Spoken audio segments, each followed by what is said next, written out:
So shalom, shalom, shalom, family. Shalom. All praise to Yahweh and Yahweh Shai. Happy new moon, second month. All praise to the Most High Yahweh Shai. So shalom, family. Tonight is the new moon, second month.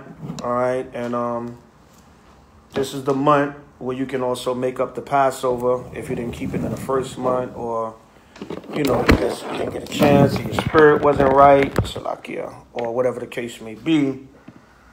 This is also the month that the Most High gave us where we can make up the Passover. So tonight is the new moon, second month. We're going to get into some new moon scriptures. Salakia, I'm trying to adjust this camera. This stand is always janky. So tonight is the new moon, second month. All praise to Yahweh and Yahweh Shai. And, you know, we're going to get into it, but there's a lot going on in the world, in the news. And today was actually the 30-year anniversary of the LA riots. All right, it was April 29th, 1992. So today marks the 30th year anniversary. And they had Rodney King's daughter on the news, and yeah, she was like, oh, I challenge everybody to still, can we all still get along? Right, so we're going to get right to it. Give me Proverbs 11:31. So 30 years later, Denisha King, something. I was watching interviews throughout the day. And I just want to touch on this real brief before, you know, we get into the new moon scripts or whatever the Spirit lead us to. But Proverbs 11:31, I believe it is. I want to do hand join in hand. All right. So 11:21. I said 31. Salakia. So 30 years later, it was April 29th, 1992. I remember it like it was yesterday. I mean, y'all remember the LA riots, man. One of the biggest times in the history of this country. You know, but they were doing interviews and stuff throughout the day with Rodney King's daughter, Denisha King or something like that. I forget her name. Maybe I'll look it up later. And she said something to the effect of, you know, can we all still get along? 30 years later. And I mean, just to show you how asleep our people are, man. You know what I'm saying? It's bad, man. Israel is dead asleep. Okay? Give me Proverbs 11:21. Let's start with that. Read that, King. The book of Proverbs, chapter 11:21. Read that. Though hand join in hand. So 30 years later, Denisha King, whatever, something with a D, whatever the sister name is, we can look her name up. She's challenging the people, can we all get along 30 years later? After they beat, what they hit Rodney King 56 times? 56 blows, because he got $1 million for each hit. Right. His settlement was $56 million. I think that's what the lawyers sued for, if I'm not mistaken. Right. 56 blows. They beat him like he was a runaway slave. Remember that? Yeah. And that Edomite that filmed that footage, it was an Edomite that filmed that footage. I forget his name. They railroaded him. Yeah, they messed him up, man. No, not Reginald Denny. Reginald Denny. Oh, we're gonna get to Reginald Denny. But the Edomite that filmed it. It was an Edomite that filmed it. Right, and then it went viral. I mean, not viral, but it went worldwide. Back then, they had computers, but not like now. If that had been now, that thing would be all over, you know, Instagram, Facebook. But it went so-called viral in the news world for back then. Right. That video was everywhere. Spike Lee even used it for the opening scene of Malcolm X. Right.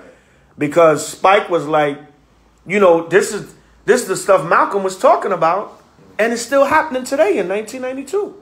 So he used that for the opening scene of the movie Malcolm X, that footage of Rodney King. Right. And we all seen them graphic images, man. Right. They beat him like a runaway slave. Yeah.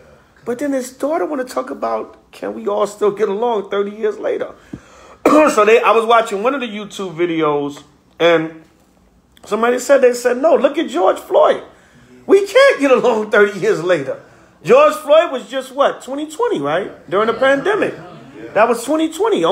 That's 28 years after Rodney King. Right. So read it again. Proverbs 11:21. Proverbs 11, verse 21. Though hand join in hand. So no, Rodney King's daughter, and even Rodney King's death was suspicious. You know what I'm saying? They think that the CIA might have killed him. They said he was drunk and high and fell in his pool. But they said he was an expert swimmer. But they say he was an expert swimmer, yeah. You know what I'm saying? And you know, they have a stereotype that we don't know how to swim. But when we do know how to swim, when you get a black person that know how to swim, you all the way swimming. You know what I'm saying? There was a I kid you not, there was a dude that escaped. You know Rikers Island in New York. There was a guy that escaped Rikers Island and swam across. Remember that? Yes. I know the dude personally. I know his family. I grew up with them in East New York. Yeah. I think I forget their name, their last name. But they was a big family. A lot of the brothers was wild. This dude swam across Rikers Island. You know, so when that freezing water. There was a dude that escaped Rikers Island. He swam across. I knew the family. I went to school with the brother and sister. He was the older brother, but it was a criminal family. I think the dude I went to school with, he was kind of cool, but the rest of the brothers was just off. They were just drugs, murders. They were just a criminal family. But this dude escaped Rikers Island and swam off of it. And swam to the other side because, you know, it's an island. It's a little island. He swam through that water. Yeah. So my point being, if Jake know how to swim, he know how to swim. So Rodney King was an expert swimmer. How the hell he drowned in the pool? Now they say he was on drugs. They say he was on drugs and high. Okay, still, but come on, you know, that still seemed fishy, you know. CIA made an example out of him. You know, Esau do that. You know, so read on. Though hand join in hand. Though hand join in hand. Go ahead. The wicked shall not be unpunished. The wicked is not going to be unpunished, right? So you can say, can we all get along 30 years later? No, we cannot get along 30 years later. But it goes to show our people are still asleep, man. All right, they still asleep. Give me 1 Thessalonians 5:5. All right, 1 Thessalonians chapter 5, verse 5. There's not going to be peace with Esau. All right, it tell you that from Genesis 25, when Jacob and Esau struggled in the womb. All right, you got to read this Bible to understand it. That was the Most High letting us know from the beginning. Remember, it said there were two nations in her womb. And Rebecca said, if it be so, why am I thus? Why is the struggle going on? That was the beginning of the Most High showing us we will never get along with Esau. So how's Rodney King's daughter talking about 30 years later, I challenge you, can we all get along? Yeah, you challenging us, all right, because it's a hell of a challenge. All right, so read what you got, King. 1 Thessalonians chapter 5, verse 5. Read that. Ye are all the children of the light. It said, ye are all the children of the light. The children of the light is what? Us that know this truth. So us that know this truth, we're not going to fall for the okie doke. We're not going to say, we challenge you 30 years later, can we all still get along? No, we cannot. Denisha King or whatever her name is. I know I might be butchering her name, but whatever her name is, you know, I look up the articles or whatever. But the bottom line is that spirit of sleep and slumber amongst our people. All right, read on. And the children of the day. We are the children of the day, meaning the truth, the light, the wisdom, knowledge, and understanding. Good. We are not of the night. We are not of the night. We're not like these average Negroes that think one magical day we all going to get along. Martin Luther King died believing that. You know what I'm saying? Malcolm X tried to tell you, no, you will never get along by any means necessary. All right, go ahead. Nor of darkness. Nor of darkness. Come on. Therefore, let us not sleep. Therefore, let us not sleep. Let us not say 30 years later, can we all still get along? Go ahead. As do others. As do others. A lot of our people are dead sleep. That's why some of the people was taking her clips and saying, George Floyd, no, we can't. No, we can't still get along 30 years later. Right? Go ahead. But let us watch and be sober. Let us watch and be sober, meaning sincere-minded. Go ahead. Verse 7, for they that sleep. They that sleep, go ahead. Sleep in the night. They sleep in the night, meaning they're in darkness. They don't know the truth. They don't understand the enemy. They don't understand the scriptures that the Most High said we will never get along with Esau. Right? Come on. And they that be drunken are drunken in the night. They that be drunken are drunken in the night. So if you look at how Rodney King was beat, and then you look at 2020, how the knee was on George Floyd's neck, did anything change in 30 years? No. They both were basically public lynchings. And the only thing they did, if the CIA and there's a conspiracy that they killed Rodney King, all they did was lynch him later. They lynched him then when they beat the hell out of him 56 times. And then they lynched him later when they drowned him in his pool. They suicided him. They killed him in his pool. Right? Right. They posted a library in where he was battered. Right, exactly. They just hit it now. You can't even go see it. You can't even go see it. It's a library now. There's a library now on that area of the highway where he got beat up. You can't. It's not even a memorial anymore. Right. All right, go ahead. Verse 8. But let us who are of the day be sober, putting on the breastplate of faith and love. Right. Let us put on a breastplate of faith and love, meaning we're going to put our trust in the commandments of the Most High and loving each other as fellow brothers and sisters. Not one magical day we all get along. 30 years later. No, it's not going to happen. It's not going to happen another 30 years from now. See that? So our people are dead sleep, man. They got a fantasy. You think, oh, 30, we're going to remember my father 30 years later, and can we still get along? And Esau know how to parade our people around like coons, man. Right. You know what I'm saying? No, we're not going to get along. Right. Esau is going to pay for what he's done. He's going to pay for his crimes. Remember, go to 2nd Ezra chapter 9. Go to 2nd Ezra 9 and 1. Remember, they call L.A. a sleeping giant. That's a nickname for L.A., the city of Los Angeles, because L.A. could turn up at any time. You know, one thing, they got the gangbanging and everything out here, but one thing, if you get L.A. in a certain position, they'll turn up, like a lot of our people. You know what I'm saying? Like a lot of cities, remember, big cities. Remember in New York, when they killed, what was the brother's name? The Levite brother. Patrick Dorsman. And the Levites turned up out there in Flatbush. Yeah. They was hitting the cops with bricks, bottles. They was overturning cop cars. Yeah, Levi turned up. Levi got the spirit of Tucson, right? They got the Haitian Revolution in the watch. Yeah. Levi turned up for Patrick Dorsman, man. Yeah, they turned up. Remember the brother Bonloya, may he rest in power. He went to the protests. Oh, okay. He was trying to get us to come there to do camp, but we was like, man, this is gonna be kind of wild out there. And Levi turned up, man. Right. They got that Tucson Louverture spirit back, that Haitian Revolution spirit back on them. So you know, is when the Most High put that spirit on Israel gonna rise up. But I remember, I think I coined that term from Priest Ahawam. He said, you know, they nicknamed L.A. a sleeping giant. Because the watch riots, remember L.A., they turned up back then during the watch riots. Right. Now, a lot of times they messed up their own communities, but they still, you know, they turned up. Right. And during the L.A. riots, they did kind of almost spread out into Esau neighborhoods too. Right. You know what I'm saying? So, you know, Jay can turn up out here at any time, man. Yeah, they know that. Right? They know that. Yeah. Remember Tupac and that song, To Live and Die in L.A.? Yeah. He said, we might fight amongst each other, but I tell you this. We tear the roof off if you get us pissed. Remember that? Tupac said, we'll tear the roof off this mother if you get us pissed. He said, we might fight amongst each other, but I promise you this. We'll tear the roof off this mother if you get us pissed. Okay?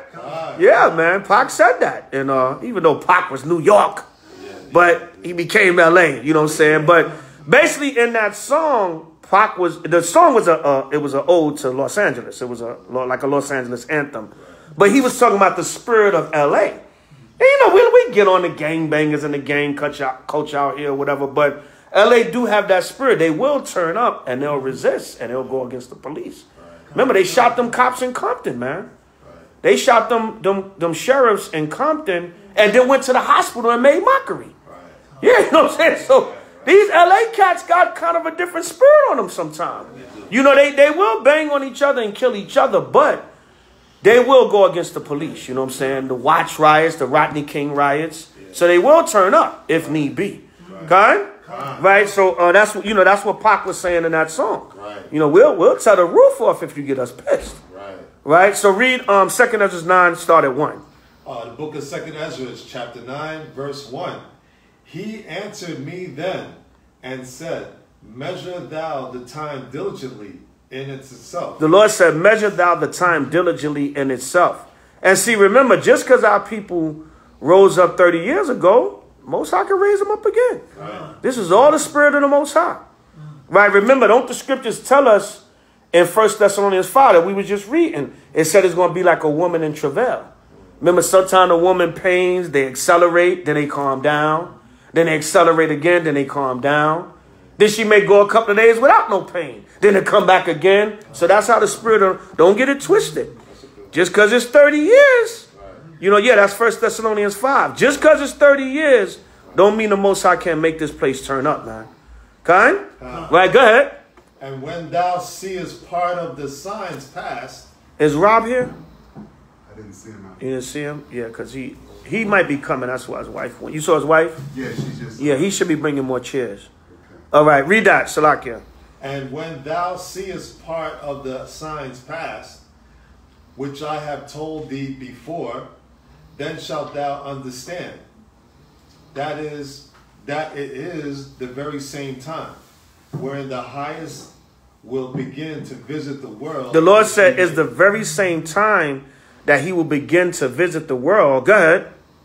That thou shalt understand that it is the very same time wherein the highest will begin to visit the world which he made. Right, he's going to start visiting this world that he made. Go ahead. Verse 3. Therefore, when there shall be seen earthquakes. When there shall be seen earthquakes, come on. And uproars of the people in the world. And uproars of the people in the world. What was the LA riots? An uproar. Uproars. All right, and the Most High could bring that back at any time. Anytime the Most High could bring that back. Come on. Verse 4. Then shalt thou well understand that the Most High spake of these things from the days that were before thee. The Lord said he spoke about these things from the days that was before us. Come on. Even from the beginning. Even from when? From the beginning. From the beginning. Go ahead. For like as all that is made in the world hath a beginning and an end. Everything in the world has a beginning and an end, meaning all kingdoms. All kingdoms had a beginning and an end. Go ahead. And the end is manifest. And the end of Esau's kingdom is about to be manifest. Okay? So don't sleep on the Most High power, man. Right? The Lord said, look, when you see uproars of the people in the world, go to link that up, Genesis 49 and 8. You know, because who's out here mainly in LA? Judah. Right. Judah, Issachar. You got little sprinkles of Benjamin, some of the other tribes. But it's a lot of Judah, a lot of southern Judah from Texas, Louisiana, Arkansas, Chicago, Kansas. Basically, LA is a mixture of all the country that migrated out west. I got I got my little saying. Nobody in LA is really from LA. You know what I'm saying? My family come from Louisiana. We've been here 60 years though. You know what I'm saying? Yeah, migration. Yeah. Wasn't my man, Mr. Slapman, Will Smith. Right. He played Richard Williams. Wasn't Richard Williams from Mississippi? Right. Yeah, he was from Mississippi. Right. And he came out here to LA, to Compton, and he raised up his daughters, Venus and Serena, to become, top championship tennis, female black tennis players. But Richard Williams was from Mississippi. Right. But he ended up in the streets of Compton, raising up his daughters out here in Cali. Right. Well, he moved here from Michigan. Huh? He moved here from Michigan. Michigan. Yeah, that's where Serena was born. I don't remember which state in the South. I think it was Mississippi first. I think he's originally from Mississippi. Then they went up north and then they came out here. Yeah, Con. He has a son in Detroit or something. But I believe originally it was Mississippi. Yeah, you know what I'm saying? But nobody from LA is from LA. Good? Right? You know what I'm saying? You got a lot of people here from Arkansas, Louisiana, Texas.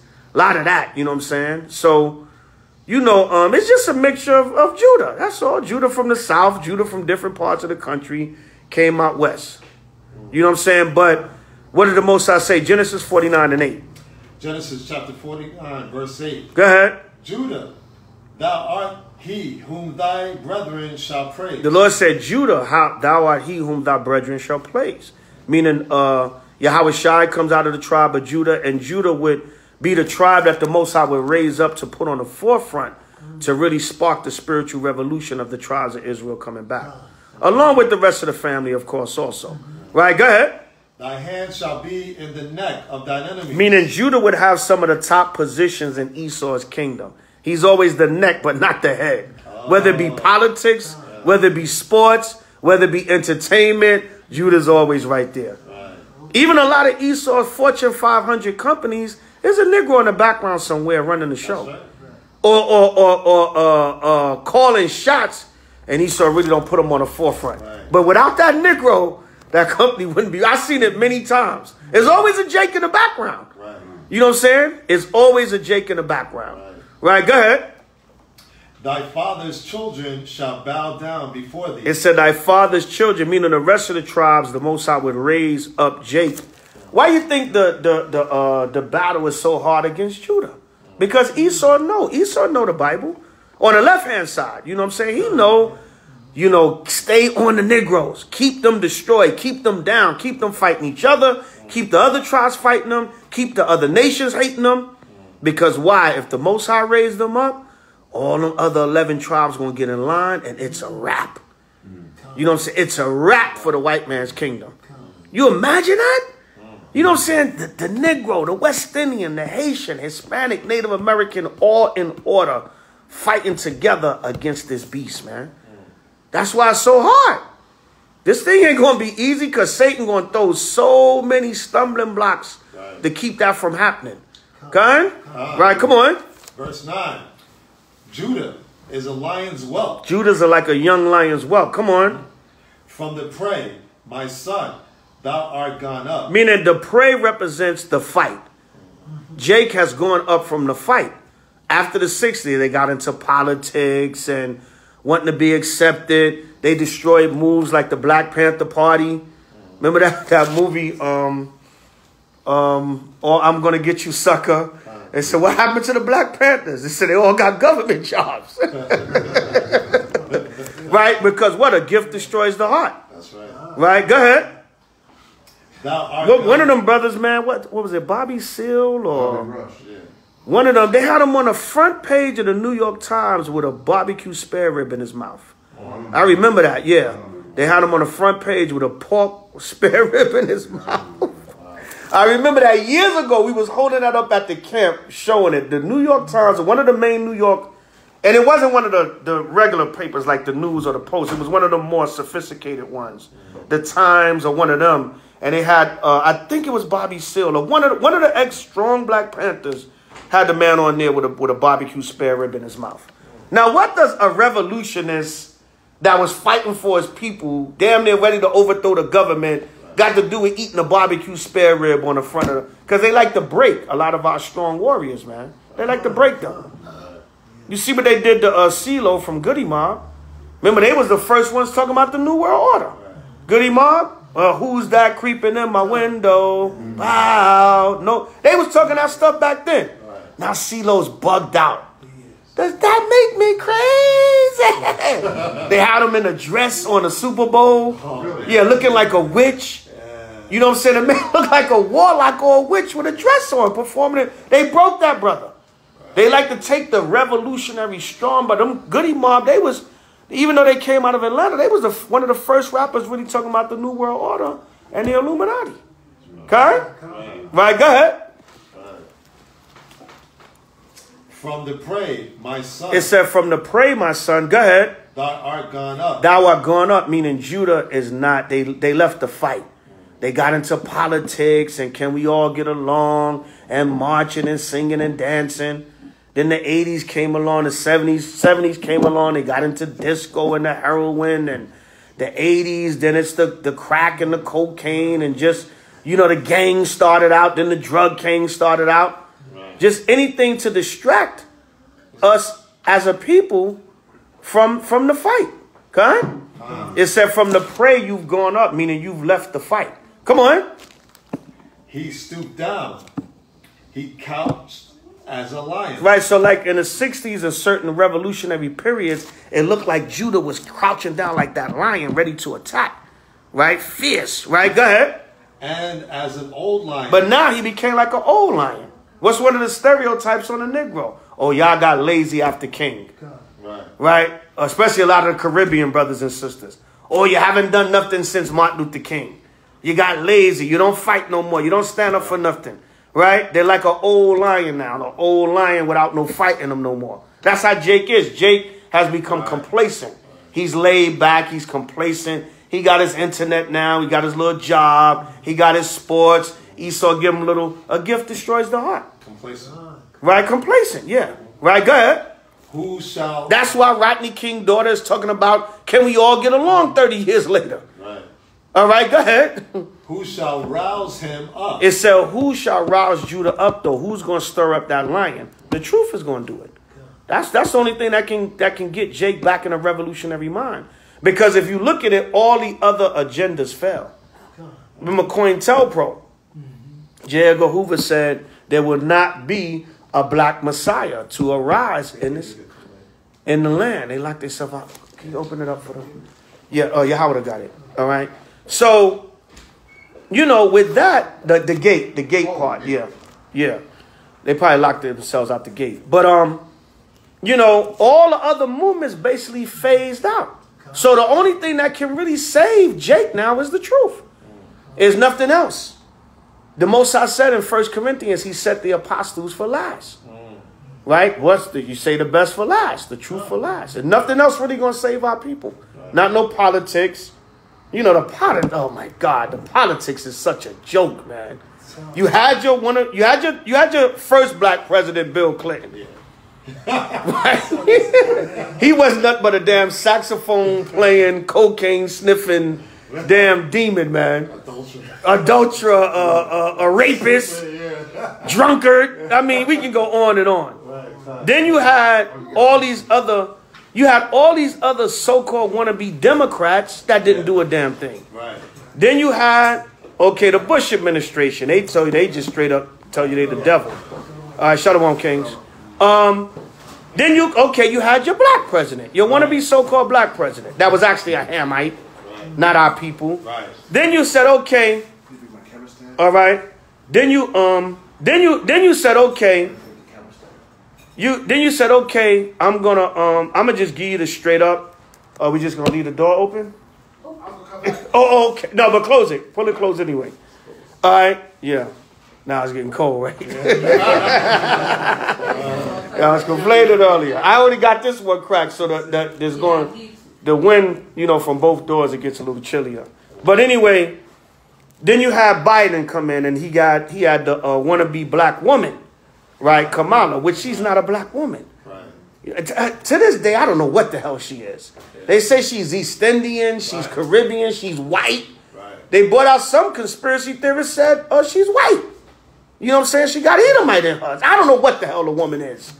Her mother is an Indian from India. India, yeah. But her father is from Jamaica. Now, he's supposed to be a black man, but when they dove into the family tree, they found out it was a slave owner on her paternal side. Right, yeah. That's what they brought out.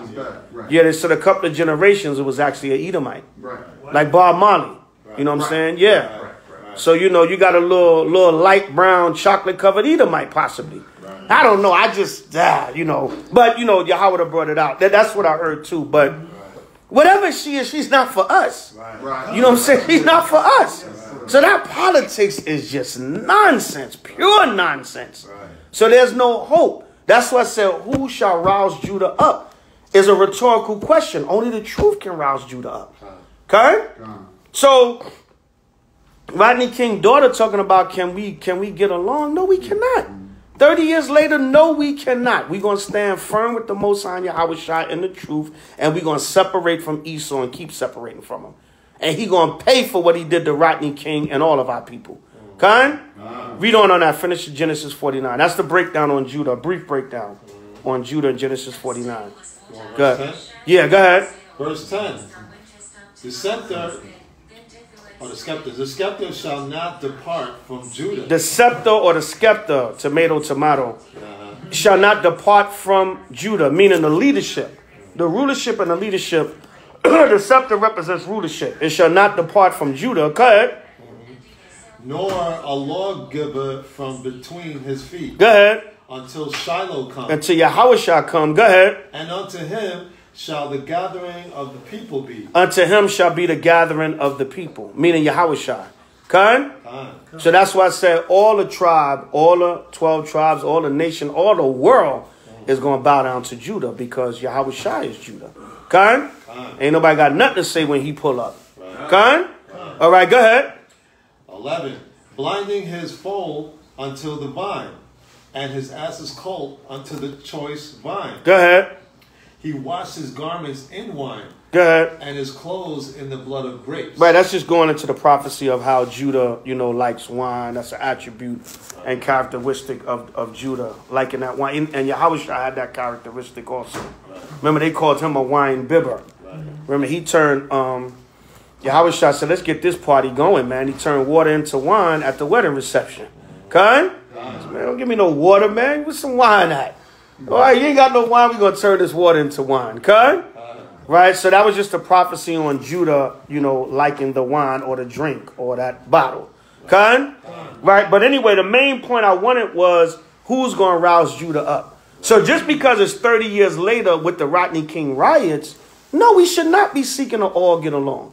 We should be remembering what happened to our brother Rodney King and not trusting these devils. Khan? Go to Sirach 12 and 10. All right. Remember, one of the cops, the Most High made mockery of that whole Rodney King situation. One of the cops' name was Stacy Coon. Y'all remember that? Yeah. The man's name was Stacy Coon. Because they whooped the hell out of Rodney King. And like a coon, the man said, can we all just get along? And the Most High said, you know what? One of the cops' names that whooped you was named Stacy Coon. And now his daughter is cooning 30 years later. She's on the news today talking about 30 years, April 29th, 1992 to April 29th, 2022. 30 years. Let's remember my father's legacy by us all still trying to get along. Legacy. Come on, man. Denisha King, whatever the sister name. I ought to stop butchering her name and look it up. But anyway, no, we're not going to get along. That's why we started out with the scriptures about sleeping. Our people are sleeping. Right. Okay? Right, come on. Sirach, chapter 12, verse 10. Go ahead. Never trust thine enemy. The Lord said, never trust thine enemy. Come on. For like as iron rusted. Just like iron is sure to rust, once it oxidizes or it reaches a certain length of time, it's going to rust. Come on. So is his wickedness. Esau is going to still be the devil. That's why he put his knee on George Floyd's neck 28 years later. And you think something going to change in 2 years? No. Right. These are just modern day lynchings. Right. And it's still going on. So no, we're not going to can we all just get along? Rodney King's daughter? Right. All right. Your father died mysteriously in his pool thinking we was all going to get along one day. Right. Martin Luther King said the white man hand going to hold the black man hand and we going to all make it to the promised land. Right? And what happened? A white man's hand held a gun and shot Martin Luther King. Right. That same white hand he wanted to hold. Put that rifle on him and killed him. Right. Okay? So, our people are living in a damn delusional world, man. The Lord said, just as iron going to rust, so is their wickedness. Go to Ezekiel 25 and 12. All right? Just touching on this quick, man. I was watching the news today. Rodney King 30 years later. You know what I'm saying? And it just show you our people And Esau, he loves to parade that around. Oh, he going to love to parade that. Yeah, can we all get along? How we going to all get along when you gentrifying Los Angeles? Right. More and more so-called black people are being put out. They coming after a lot of black businesses now. Yeah. What they did, they got these injunctions. I forget what they called it. They got this new injunction. Hold that. Give me Psalms 94:16. Let me show you what Esau do. This devil, man. They came up with an injunction, right? That if your home or business is considered to be like a nuisance in the neighborhood, they can put an injunction on you and you got to move out of your home or they shut your business down. So that's a way to get black people out of their homes in the hood with areas that they want to gentrify, and is a way to get the blacks out of their businesses in L.A. I was watching it. Our brother was breaking it down today about the injunctions they're putting on residential Judite residents and Judite-owned black businesses in L.A. County. And this is a way for when you don't want to sell your business or give up your apartment, for them to get you out of your business or your apartment. Yeah, man. This thing is crazy, man. They putting injunctions on our people to get you out of your business. That's how hard they gentrifying LA County now.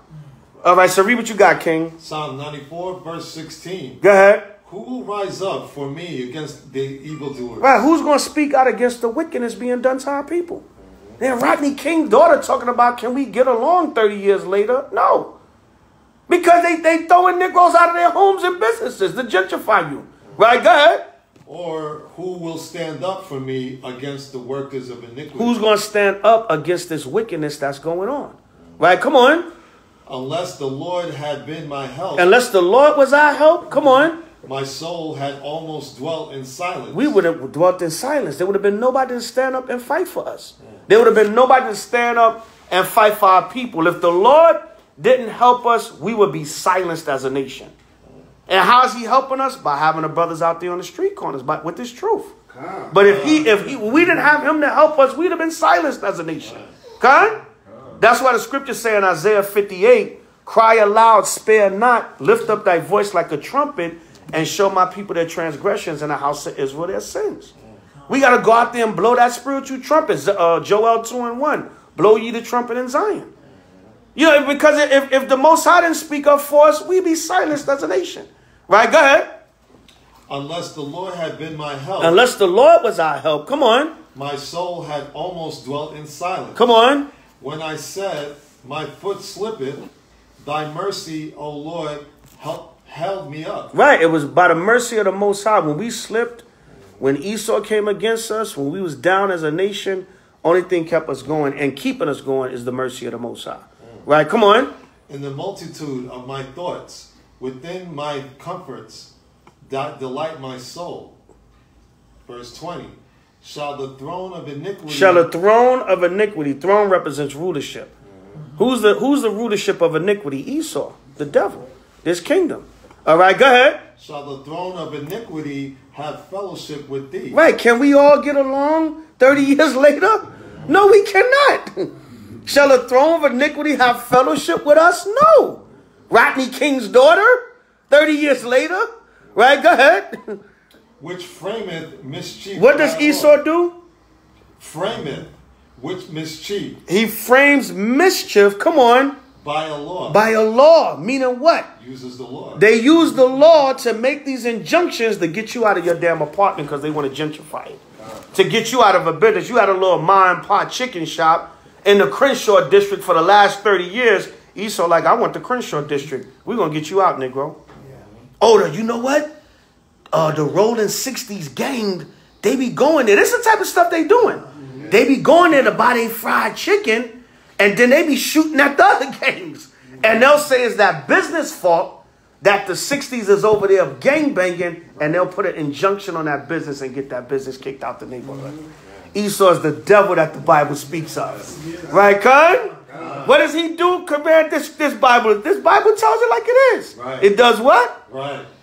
Mischief by a law. He frames mischief by a law. He does mischief and evil, and he uses his laws to do it. All right, Negro, we offered you $500,000. What you paid for it 30 years ago? You paid $25,000. We give you $300,000, Negro. Offer you can't refuse. Jake might be like, nah, I've been in the neighborhood for years. The people know me. You know, I can make that if I stay here. You know, I don't want to sell. No. Okay, the Harlem Crips be banging in front of your store, so now we got to shut you down. Con?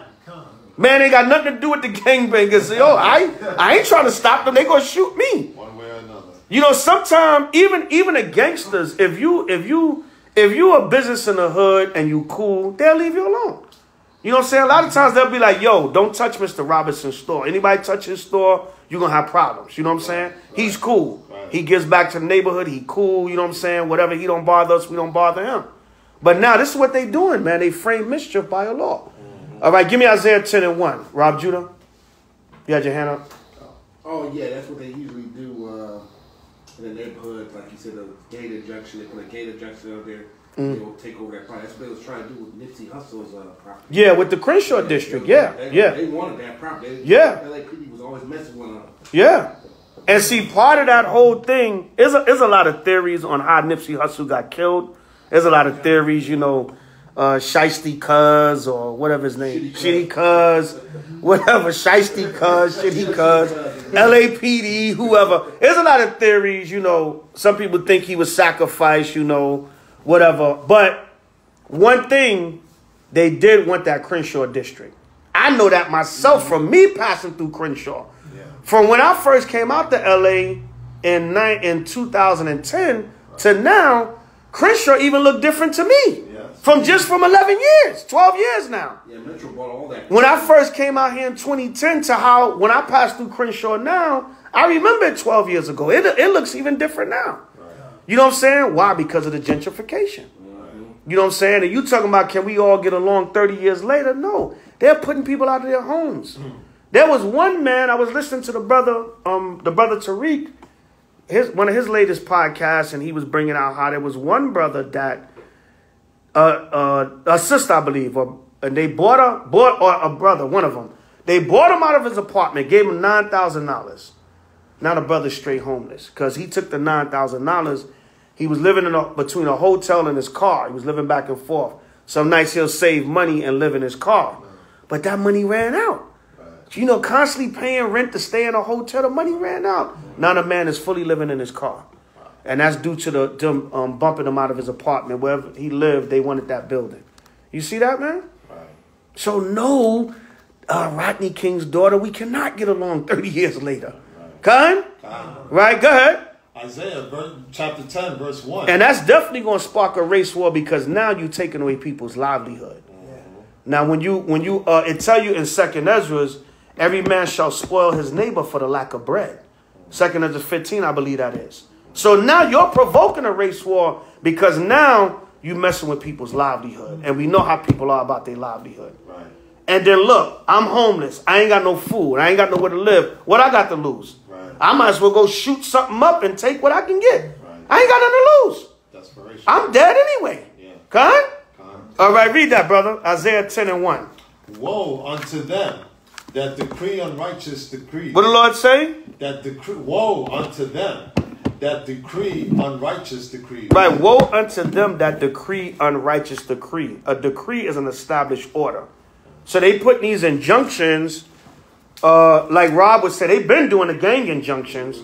Now they putting injunctions on actual residential people and businesses. All right, go ahead.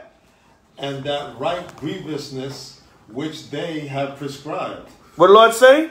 And right grievousness which they have prescribed. The Lord said they right grievousness which they have prescribed. You understand? Because what? A lot of times they pass these laws and they grieve the people with these laws. You know what I'm saying? They write grievousness that they have practiced. So, you know, we can't get along, sis. All right? Go back to Ezekiel 25 and 12. All right, Ezekiel 25 and 12. You're taking away people's livelihood, man. You know? So it's basically an eminent domain without going through the court system. Yeah, eminent domain. You know what I'm saying? Without going through the court system. All right, or using the court system for eminent domain. All right, read that, King. Verse 20, Ezekiel 25, verse 12. Thus saith the Most High Power, because that Edom had dealt against the house of Judah by taking vengeance. What did the Lord say? Dealt against the house of Judah. They have dealt against the house of Judah. Go ahead. By taking vengeance. By what? By taking vengeance. Yeah, man, they beat that man. Like I said, man, they beat Brother Rodney like he was a runaway slave, man. Mm-hmm. All right, come on. And had greatly offended and revenged himself upon them.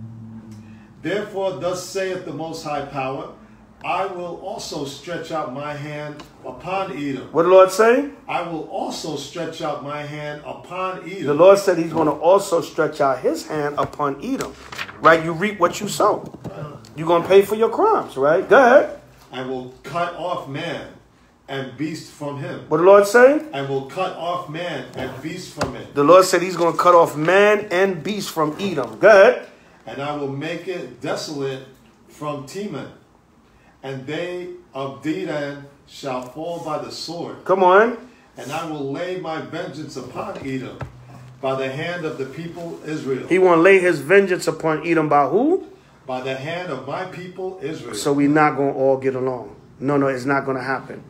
And just the example, I mean, we can go on and on. Right. Just the example of the gentrification, that's going to provoke a race war. We're not going to hold hand in hand and you kicking me out of my house, you kicking me out of my business, you cutting off my livelihood. Remember, back in New York, it was a saying, I don't know if they said it out here in L.A. Remember, Jake ain't had no money, he like, yo, I'm dead. So I'm dead and stinking. You know what I'm saying? Right? Real quick, hold that real quick. Go to Sirach 34.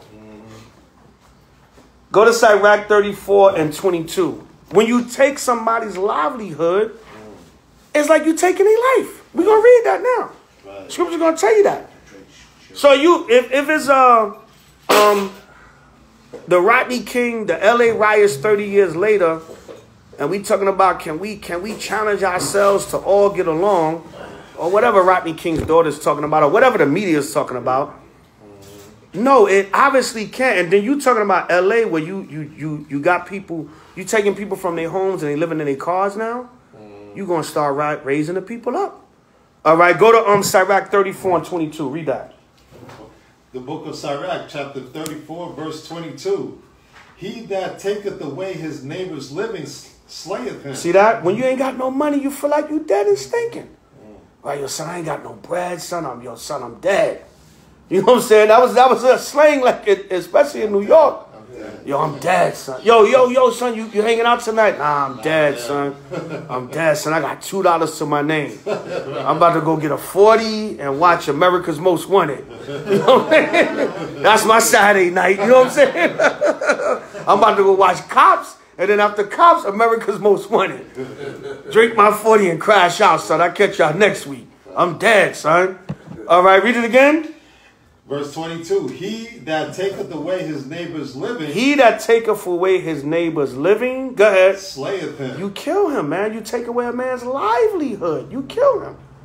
Right? What's the root word of livelihood? Live. You take away a person's ability to live. If you take away their source of income, how they provide to pay their bills, they get their food, they drink, they shelter, you kill them.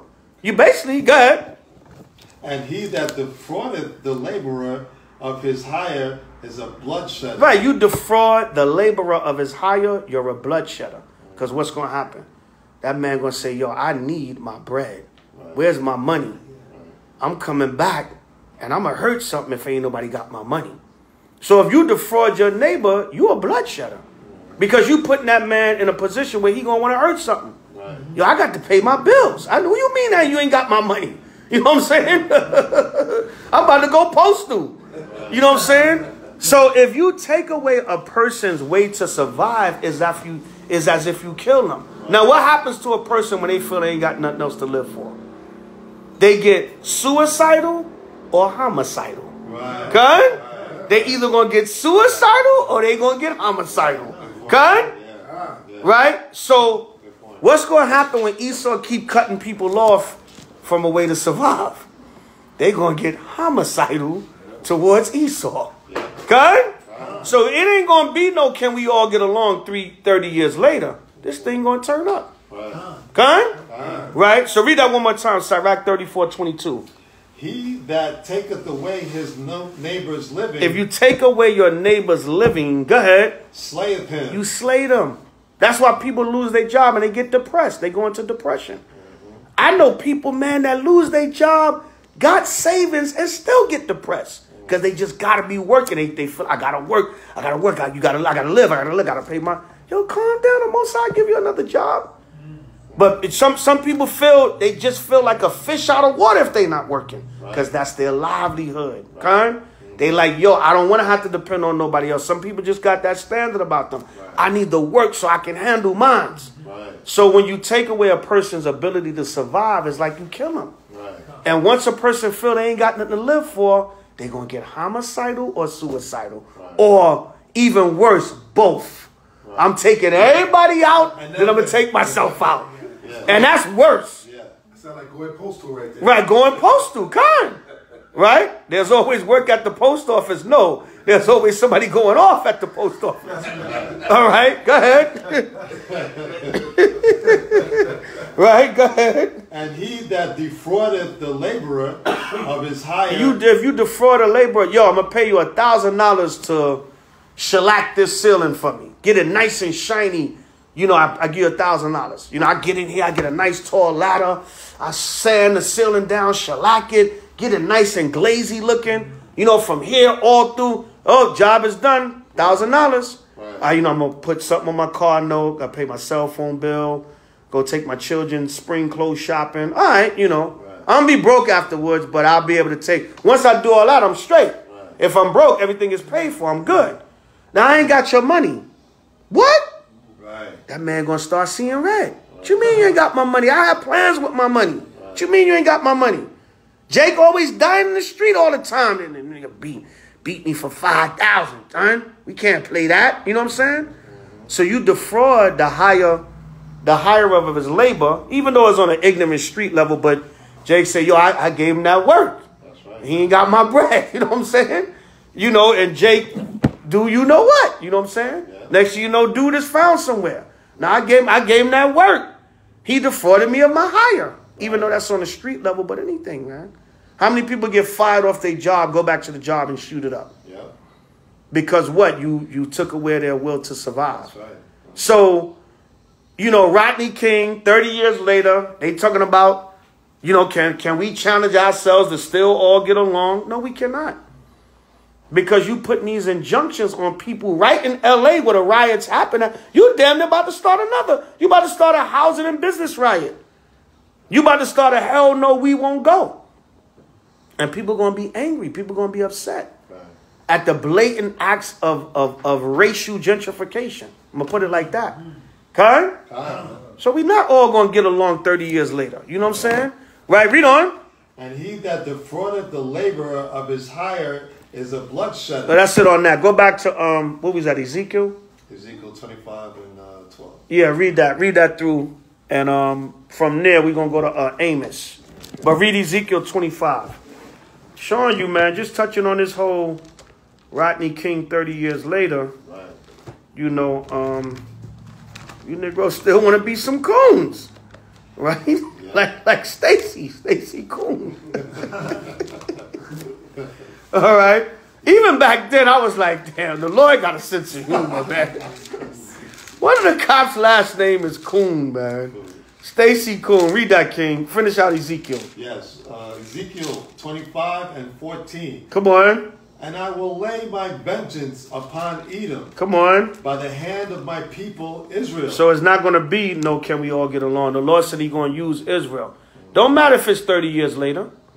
Don't matter if it's 30 years later. All right. The Most High can still wake up. Remember, I used that term earlier. They call LA a sleeping giant. Right. You know, you might get your gang banging, your black on black crime, your Hispanic on. But listen, if need be, they've shown they will turn up on these police in a heartbeat. LA is known for that. Right. You know what I'm saying? They'll turn up on these police. Yeah, it's been done already. It's been done already. Yeah. All right. So don't get it twisted. Good. And they shall do in Edom. That's why Reginald Denny. Yeah. He got caught slipping.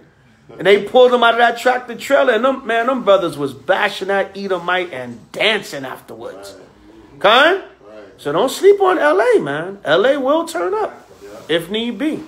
Like I said, we might get on the brothers out here, the gang culture, whatever, stop killing each other. But listen, man, Most High will raise up that sleepy giant if need be. Right. Like a lot of major cities, you know what I'm saying? You get to a certain element out here, listen, man, even the gangbangers will be like, yo, it's time to turn on these police. Right. You know what I'm saying? And guess what? The Most High could put that spirit on them. They could be fighting, blowing each other head off 1 minute. And all it takes is the Most High to put that spirit. Everything is of the Most High. Okay? So we're not going to get along after 30 years. No.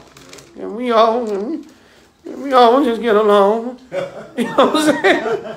Even back then, I was like, what the hell is Rodney talking about? And I'm going to hit you with something. Watch. Matter of fact, watch. It's a perfect time to watch the Netflix documentary. Okay. Is the LA 1992. It's on Netflix. It goes into the riots, right? They said that the on the street level, the brothers on the street said when Rodney King said that, we was not trying to hear that. We don't give a damn if he was the one. They said we was already in turn-up mode. Right. We didn't give a damn what Rodney was saying.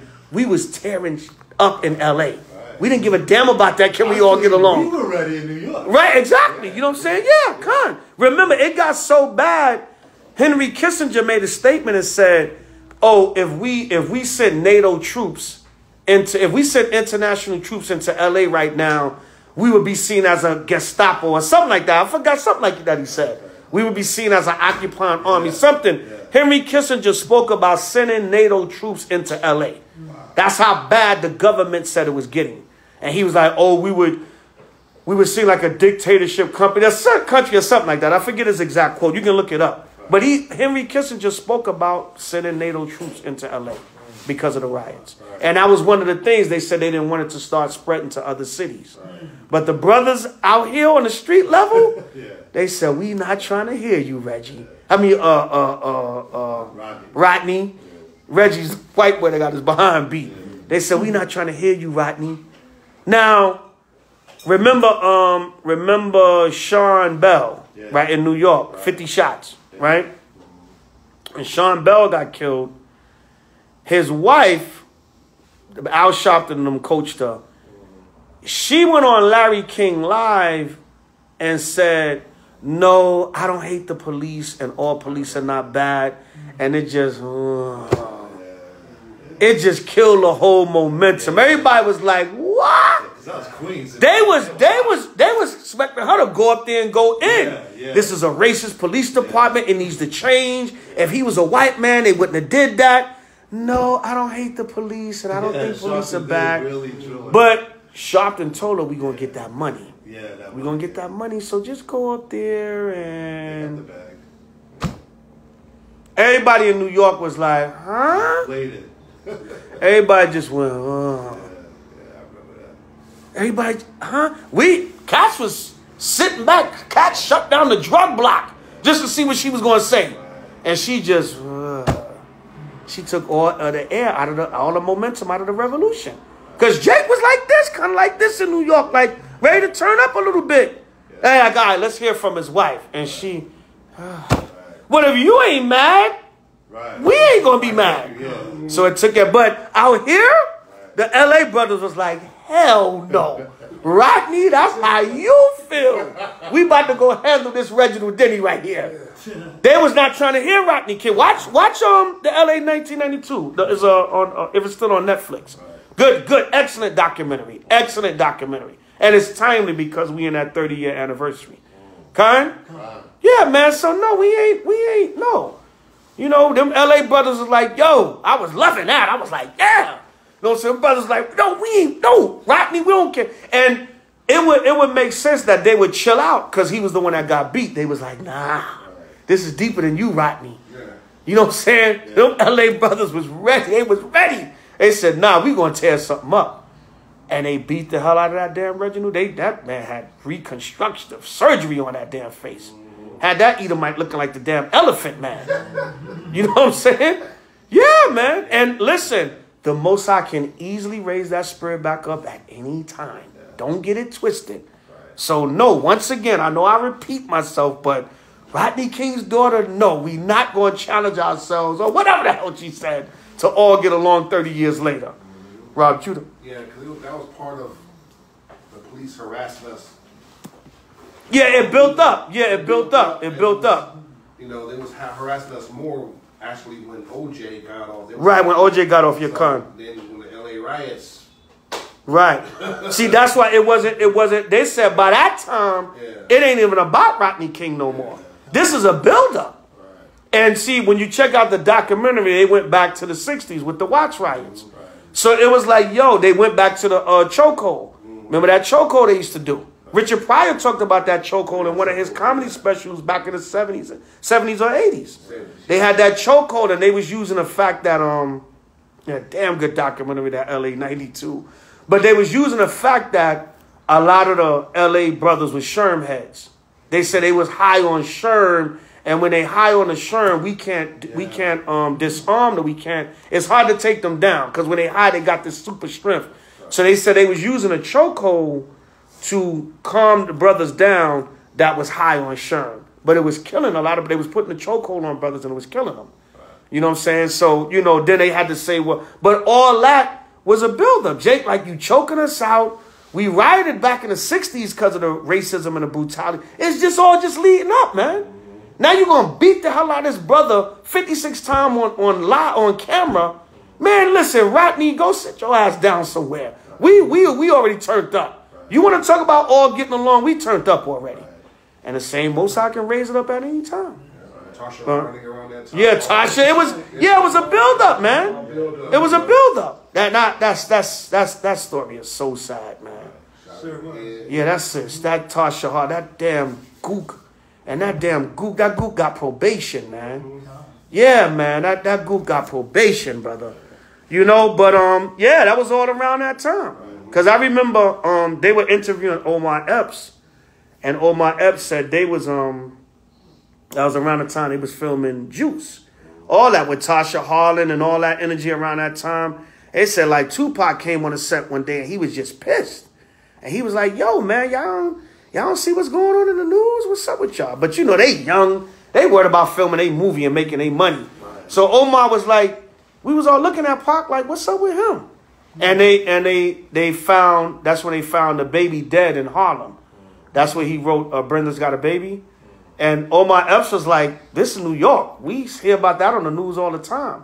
But he said Tupac was like, yo, y'all see what happened? They found a dead baby. Like, he was like, really like, yo, this stuff is crazy what's happening with our people. But they was like, oh, this is New York. That happened all the time.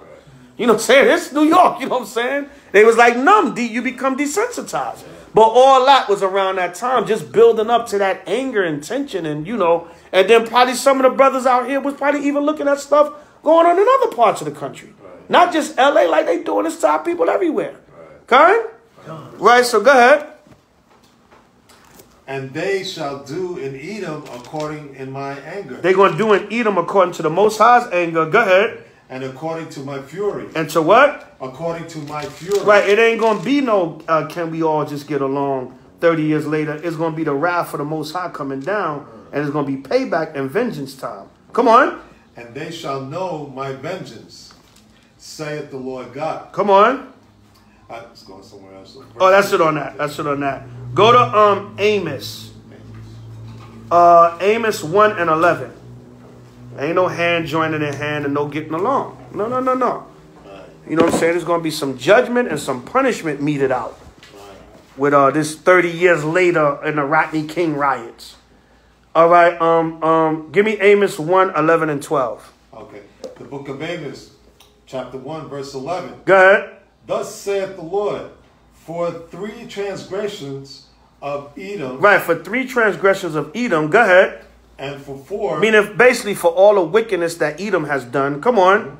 And for 4, I will not turn away the punishment thereof. So listen, even if we wanted to join hand in hand 30 years later, the Most High said that's still not going to stop their punishment. Right? What do we start off with? Proverbs 11:21.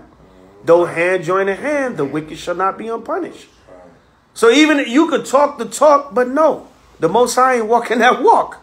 All right, come on.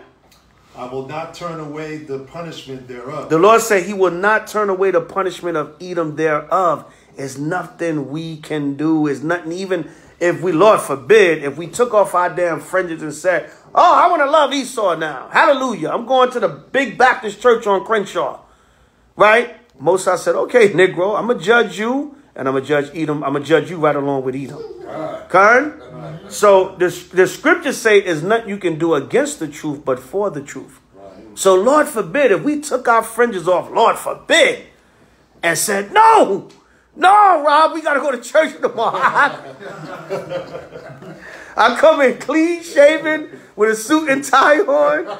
Hallelujah, my brother in Jesus. We got to love all people.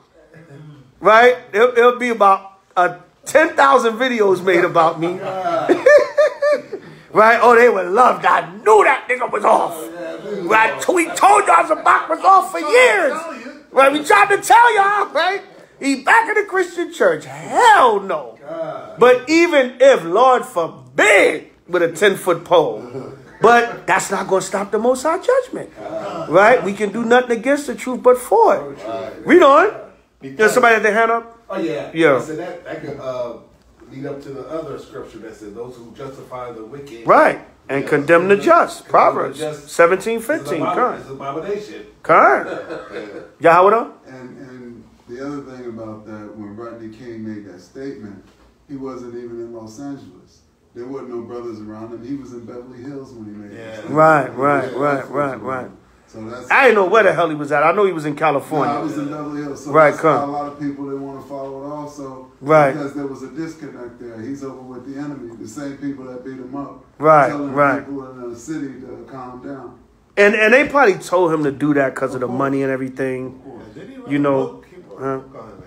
They was a lot of people, even on the street grassroots level, they felt like Rodney King was coached to say that, and just calm everything down. You gonna get your money. You gonna get your money, and that's another reason why the brothers wasn't trying to hear it. Cause they like, oh, they made you say that, man. You know what I'm saying? And if you feel that way, you off. You know what I'm saying? But we ain't trying to hear that, man. You know what I'm saying? We about to put this brick to this white boy head right here.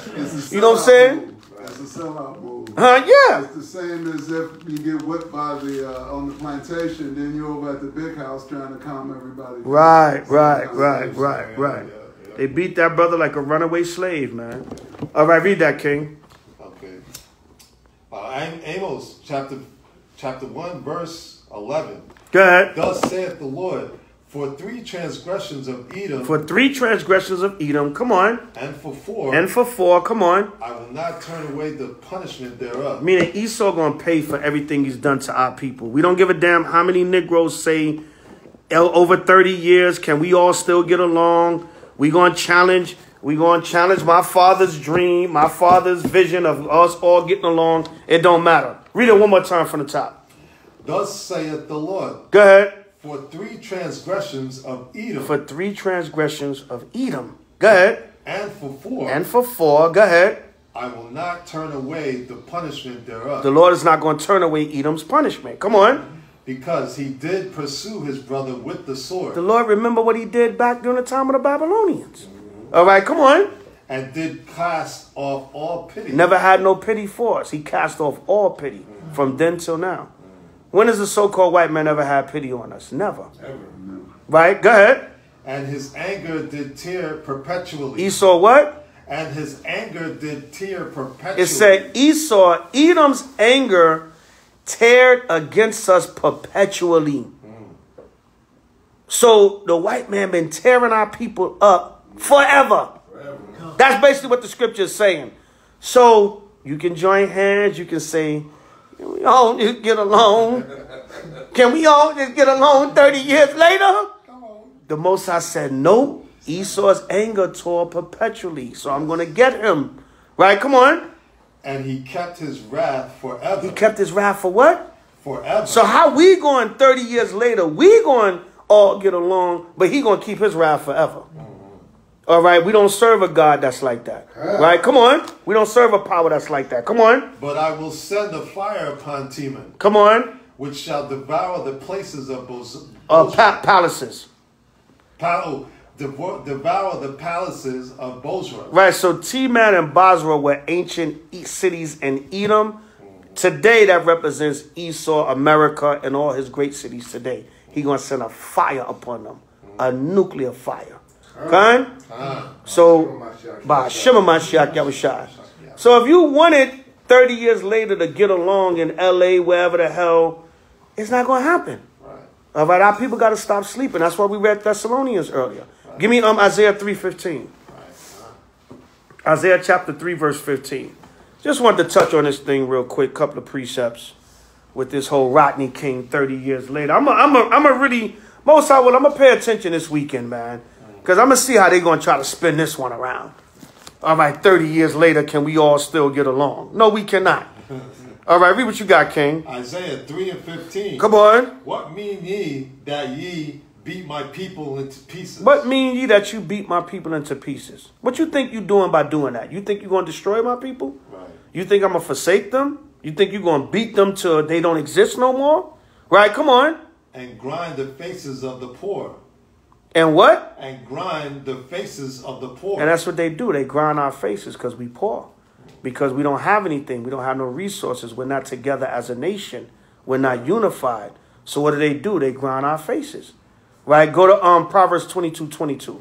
Case in point, the racial gentrification. Right. And you talking about we going to get along 30 years later. 30 years later, they throwing you out your home. They putting injunctions on you to get you out of L.A. Right. So they can gentrify your neighborhood. How we going to get along? Right. Esau he framing mischief by his law to set you up and to put an injunction on you through your court system to get you out of your home and your business. All right, so how the hell we going to get along? Right, read that, King. Proverbs 22:22. Rob not the poor, because he is poor. What did the Lord say? Rob not the poor. Rob not the poor. Go ahead. Because he is poor. Meaning don't just take advantage of people. Don't kick people when they're down. And we damn sure know Esau does that to us because we have no resources. We're not together. We're not unified. We don't control most of the businesses in our neighborhoods. Right. That's right. So what does he do? He robs the poor just to rob the poor. Right. All right, go ahead. Neither oppress the afflicted. Neither oppress the afflicted. Go ahead. In the gate. In the gate, right? In the main places, don't oppress the afflicted. Right. You know, but what do? They kick us while we down. All right, they impose. We already catching hell as a people. Damn, now you're going to throw me out of my home? I can't have a little Esau so damn greedy and insecure and just want to take over everything. He just got to kick you out of your home now. Right. You got the Beverly Hills. You got the Valley or whatever the hell else they live. Right. You got the high-class neighborhoods already. Now you got to come back into the inner city and throw us out of our little homes and take that back over.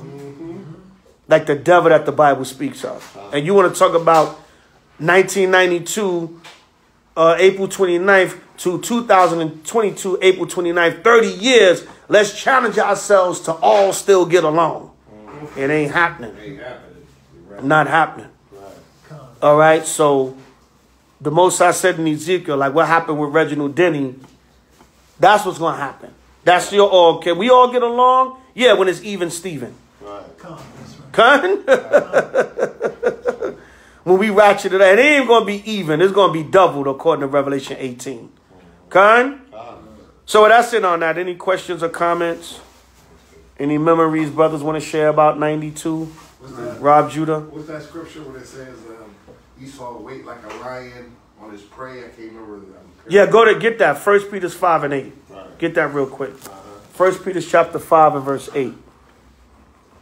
And see, while our people, man, while you talking about let's get along and can we all get along after 30 years or whatever, and the injustices are still being done to us, you turning a blind eye. It's like you see stuff still going on 30 years later, but you turning a blind eye to it. Right. So it's like, are you asleep or are you willingly sleeping? All right, the scripture says, if any be ignorant, let him be ignorant. If you don't know no better, you just don't know no better. Maybe you're a humanitarian. Maybe you want to see all people get along. Maybe you want to see a brighter world. But then are you willingly sleeping? Are you seeing what's going on and just turning a blind eye and hope that you get some different results? Yeah. Right? You do the same thing, expect something different, you insane. Right. Okay? So our people, they think they still going to win the white man over. They still going to win them all. I'm going to fight your hate with love. I'm going to defeat you. Matter of fact, I'm going to defeat your hate with love. It ain't happening, man. It ain't happening. When they go low, we go high. Right. When they go low, we go high. Right? And that's one of the stupidest damn sayings I ever heard of. When they go low, we go high. I'm going to defeat your hate with my love. Oh, my God, man. Right? No, like KRS once said, if negativity comes with a 22, positivity comes with a 45. By Shema Mashiach Yahushua. Good? My man KRS said, listen, that's how you take care of that. Good? You come to the gunfight with the same gun or a bigger one. Right? Go ahead. 1 Peter chapter 5, verse 8. Go ahead. Be sober. Be sober. Go ahead. Be vigilant. Be vigilant. Because your adversary, the devil, Esau, the devil, and he's the spiritual demon Satan. He works by way of the physical so-called white man. Esau. Go ahead.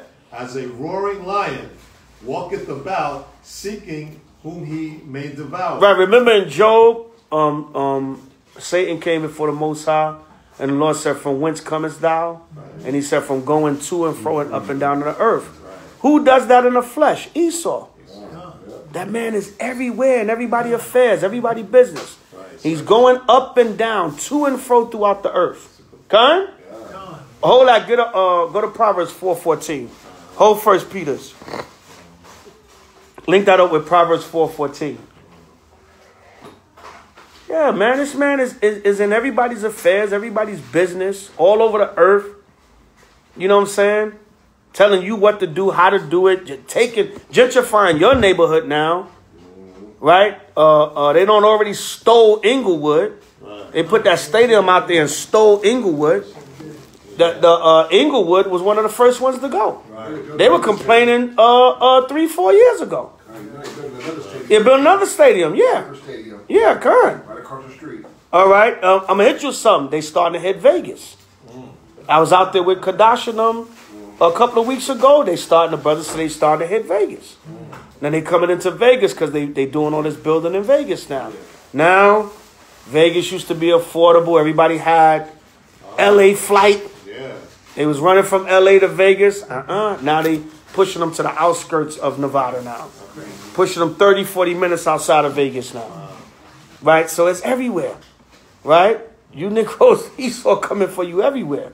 Right? Read that, King. Proverbs chapter 4, verse 14. Come on. Enter not into the path of the wicked. Right. Don't enter into the path of the wicked. How we going to hold hands with Esau and can we all get along? And no.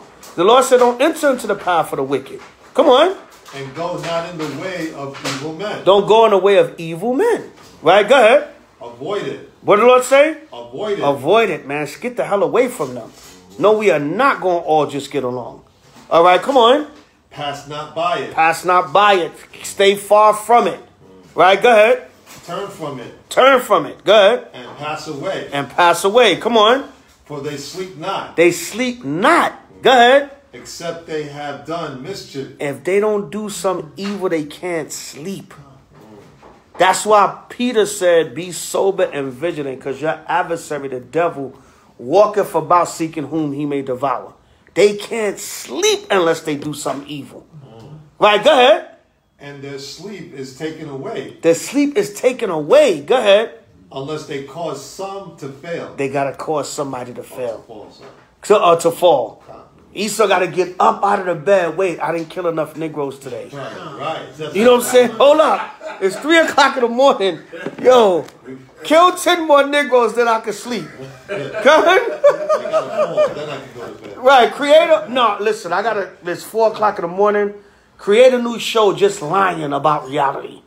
All right, now I feel better. You know what I'm saying? Their sleep is taken away from them unless they cause somebody to fall. And mainly they cause Israel to fall. Okay? So that's your adversary, the devil. They can't sleep unless they causing some kind of destruction to you. Go back to go ahead, read on. For they eat the bread of wickedness. They eat the bread of wickedness. Come on. And drink the wine of violence. And they drink the wine of violence. Go ahead. But the path of the just is as the shining light, and it shineth more and more unto the perfect day. There you go, right? That's what we started with too. The sleep, the darkness. Right. You got to be the light. You got to shine unto the perfect day, which is the return of Yahushua. Okay? Yeah. But them, they're going to be wicked up into that day. Right? Go back where you was at. 1 Peter 5 and 8 again from the top. Yes. Be sober. And be vigilant. Vigilant. Good. Because your adversary, the devil, Satan is our adversary, right? Come on. As a roaring lion. And in the flesh is Esau, right? Walketh about, seeketh whom he may devour. He's walking about like the roaring lion, seeking whom he may devour. All right, go ahead. Verse 9. Whom resist steadfast in you the faith. You steadfast resist him in the faith. Because Satan got no power over you if you strong in the Most High and keeping his law, statutes, and commandments. Come on. Knowing that the same afflictions are accomplished in your brethren that are in the world. Right. So as long as you dodge and keep away from the wiles of the devil, the Most High will have you. He'll protect you. Khan? We all going through something. All right. We all going through the fight. We all going through temptation. You know, there's no temptation that takes hold of you that's not common to man. Khan? So in this world, we all struggling with something, basically. And Satan is walking throughout this world trying to devour us. Khan? That's basically what Peter's letting us know. So that's it on that. I just wanted to touch on that whole Rodney King 30 years later. You know, it'll be coming up in the next couple of weeks because it'll be in the news or whatever. 30-year anniversary. And Esau's still going to try to give us a damn sedative and say, can we all get along? No, not us. Give me one more. Give me 1 Peter's 1:19. I mean 2 Peter's 1:19. No, we cannot get along 30 years later. All right? We didn't forget. The men of the Lord didn't forget. I wasn't even in the truth then, and I saw that was off. I came in the truth 2 years later. I was listening to the brothers. You know, the brothers was bringing it out a lot back then, but I was still kind of in the world. I came in 94, but I was 92. I was listening to the brothers then, and I was like, yo, that's jacked up what they did to the brother. They beat the hell out of that brother, man. 56. It looked like damn 556. It looked like they hit him more than that. They claimed 56 times. You know they punished the Edomite that failed it. That fell. I was bringing that out earlier. Yeah, that man is somewhere strung out. Yeah. I don't remember his name. I just know they punished. Yeah, they jacked him up. Just like the Ephraimite. Remember another incident. Remember the brother in Staten Island. Yeah. What's his name? The big brother. They choked him out. Oh, Eric Garner. Yeah. There was an Ephraimite that caught that on film. They jacked him up, man. Yeah. The Ephraimite that caught the Eric Garner, and that was clearly murder right there. Yeah. So you want to talk about can we get along 30 years later? What was that, 2014? I think they killed Eric Garner 2014. Come on, you know what I'm saying? From, what's that, 8 years shy? That's 22 years? No, we still can't get along. Right. George Floyd was 2020. 28 years later, we can't get along. All right, 2022, they still finding Jake lynched and hung. We can't get along. Right, Yahweh. And in the Eric Garner case, now that I think about it, one police or pig or cop or whatever was brought up on charges. And it was one of the senior officers who was a black woman. Right. That's the only one that got in trouble. Right. No one else got in trouble but her. Right. And she was defending them at first. She was defending the police at first, and she that one ended up getting in trouble. Right, exactly. Yeah, because she was one of the sergeants that was on the scene. Exactly right. And that don't mean nothing because in the world of white supremacy, your rank means nothing. I remember, I tell you a quick story. We was on 14th Street. Rest in power, my brother Bun Lawyer. We was on 14th Street in New York. What I call the old H.O.I, the first H.O.I. We was on 14th Street in New York teaching. That was a crazy, Union Square. That was one of our craziest zones in New York. A lot of sodomites down there, so it was a lot of emotional people. And then it was a hangout area. That camp used to be off the chain. We teaching one day, and it's crazy, man, because we had some incident, and the cops just swooped in. Cops came out of everywhere. I think we got into a little brawl or something. Something happened. But it was just an extreme amount of cops that came. We was like, damn, send half the damn precinct down for this little fight we had? So the police swarm on the scene. The sergeant that was on the scene, he's supposed to be in charge. It was a Simeonite. It was a Simeonite sergeant on the scene. We told him we don't want to talk to nobody but him. All you other subordinates, we're not dealing with y'all. We're dealing with the sergeant. He's the commanding officer on the scene.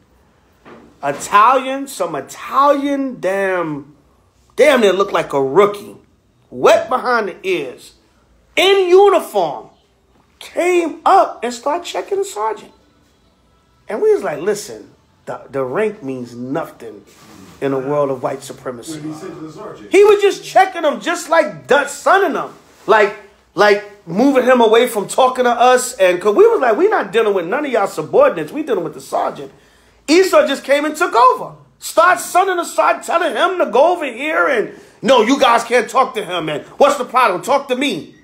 wow. And we're looking at sergeant and Simeon. The rank ain't mean nothing. That damn pale Edomite skin meant everything. And then he looked like, even some of the other officers looked like they outrank him. He was a new jack. And he just came and shut everything, just took over everything. Arrogant, proud, little young, cocky Italian. Just came and took over everything. And we like, yo, aren't you the sergeant? Well, yeah, but you know, we all work together. No, you call the shots. He just came and sunned Simeon. Simeon was like silly putty to him, man. I said, you know what? In a world of white supremacy, rank means nothing. Right? Pale skin is the rank. Right, pale skin is the rank, man. That young Italian greaseballer, he was cocky as hell, man. That young devil came along and just took over the scene. Just took over and was real arrogant and powerful. So what happened, guys? You tell me what happened. No, we was talking to the sergeant. Because the sergeant is the one that's really going to determine if it's going to be an arrest or not. Right. Esau, a little young white boy, looked like he was maybe 3 years on the job. Wet behind the ears. He out there damn near checking everybody. Especially the Simeonite sergeant. Right, so the pale skin is the rank. Khan? All right, read that. Where we at? 1 Peter 1 and 19. 2 Peter 1:19. 2 Peter 1 and 19. Khan. We have also a more sure word of prophecy. We have also a more sure word of prophecy. Come on. Whereunto ye do well. You do well. Go ahead. That ye take heed. That you do what? That ye take heed. That you take heed. Come on. As unto a light that shineth in a dark place. See, the men of the Lord, you can't run that on us. You can't run no 30 years later, can we all get along? You can't run that on the men of the Lord.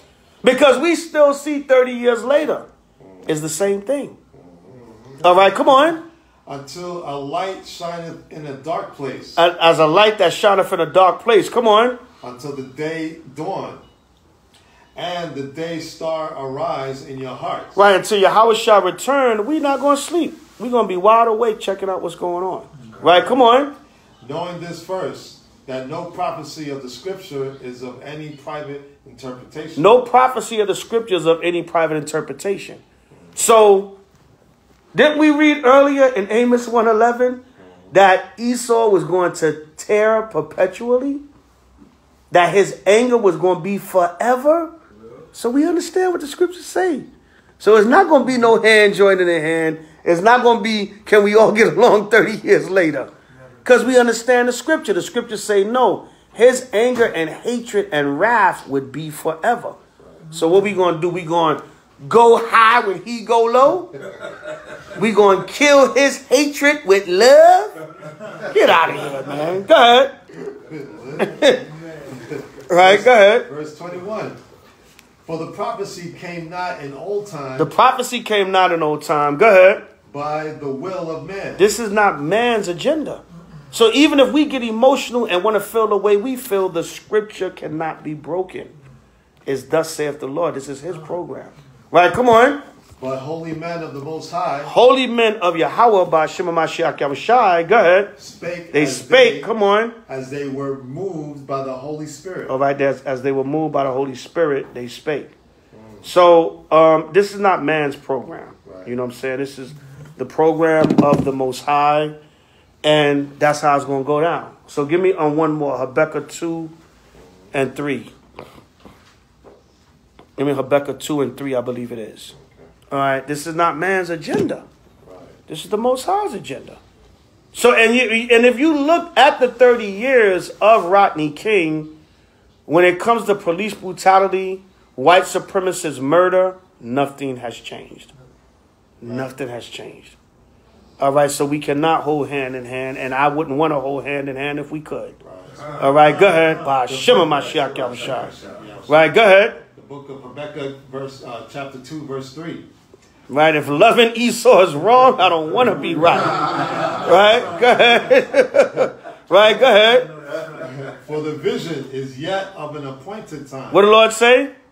For the vision is yet for an appointed time. The vision is yet for an appointed time. So it could be 30 years. Right. The riots happened. It quieted down. 30 years.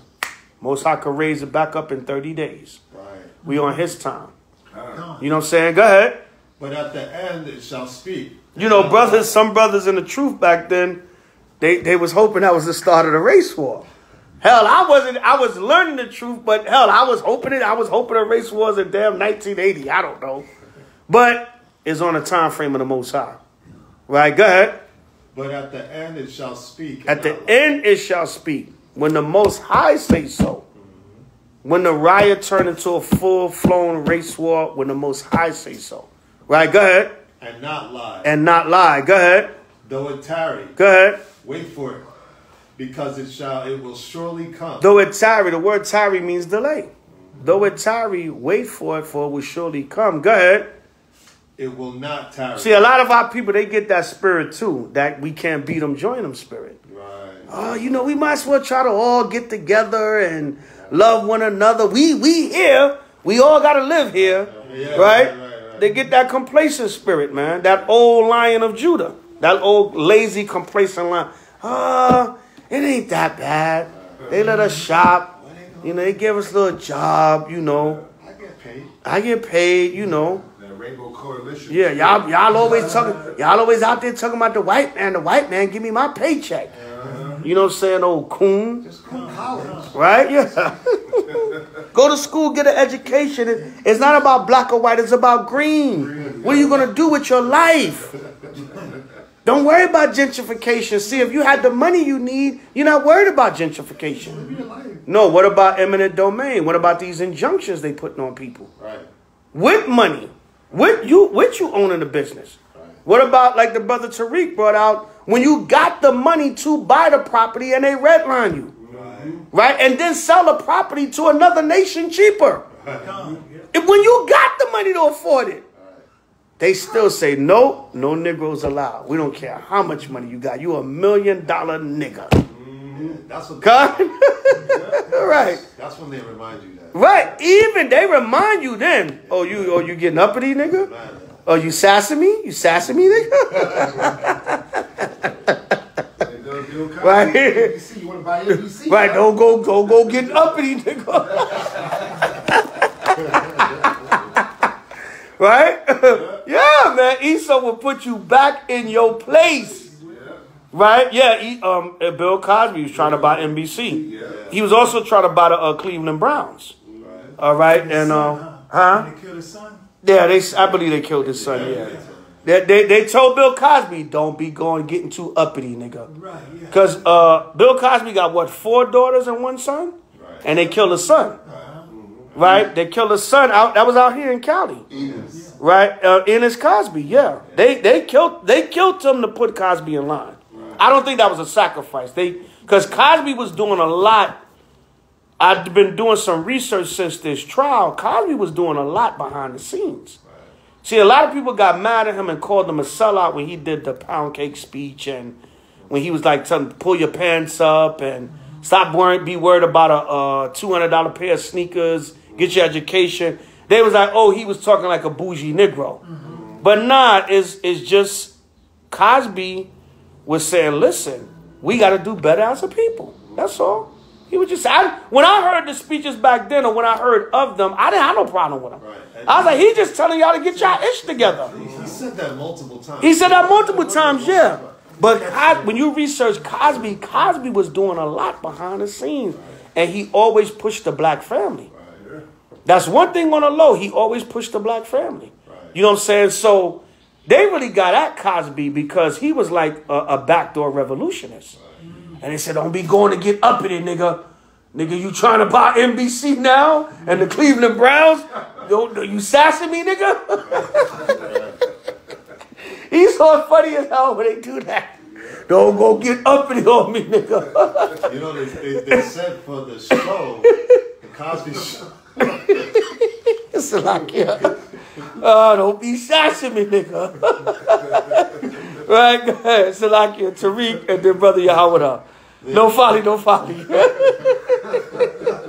Right, go ahead, brother. To get the Cosby Show, they had to come up with this name, Huxtable. Huxtable, yeah, kind. Williams, you can't right, name. Right. You know what I mean? So they said Heathcliff Huxtable. Right. Total different name. What the hell is this? The dog? There was a dog named Heathcliff. God damn it. Cat. Yeah, cat.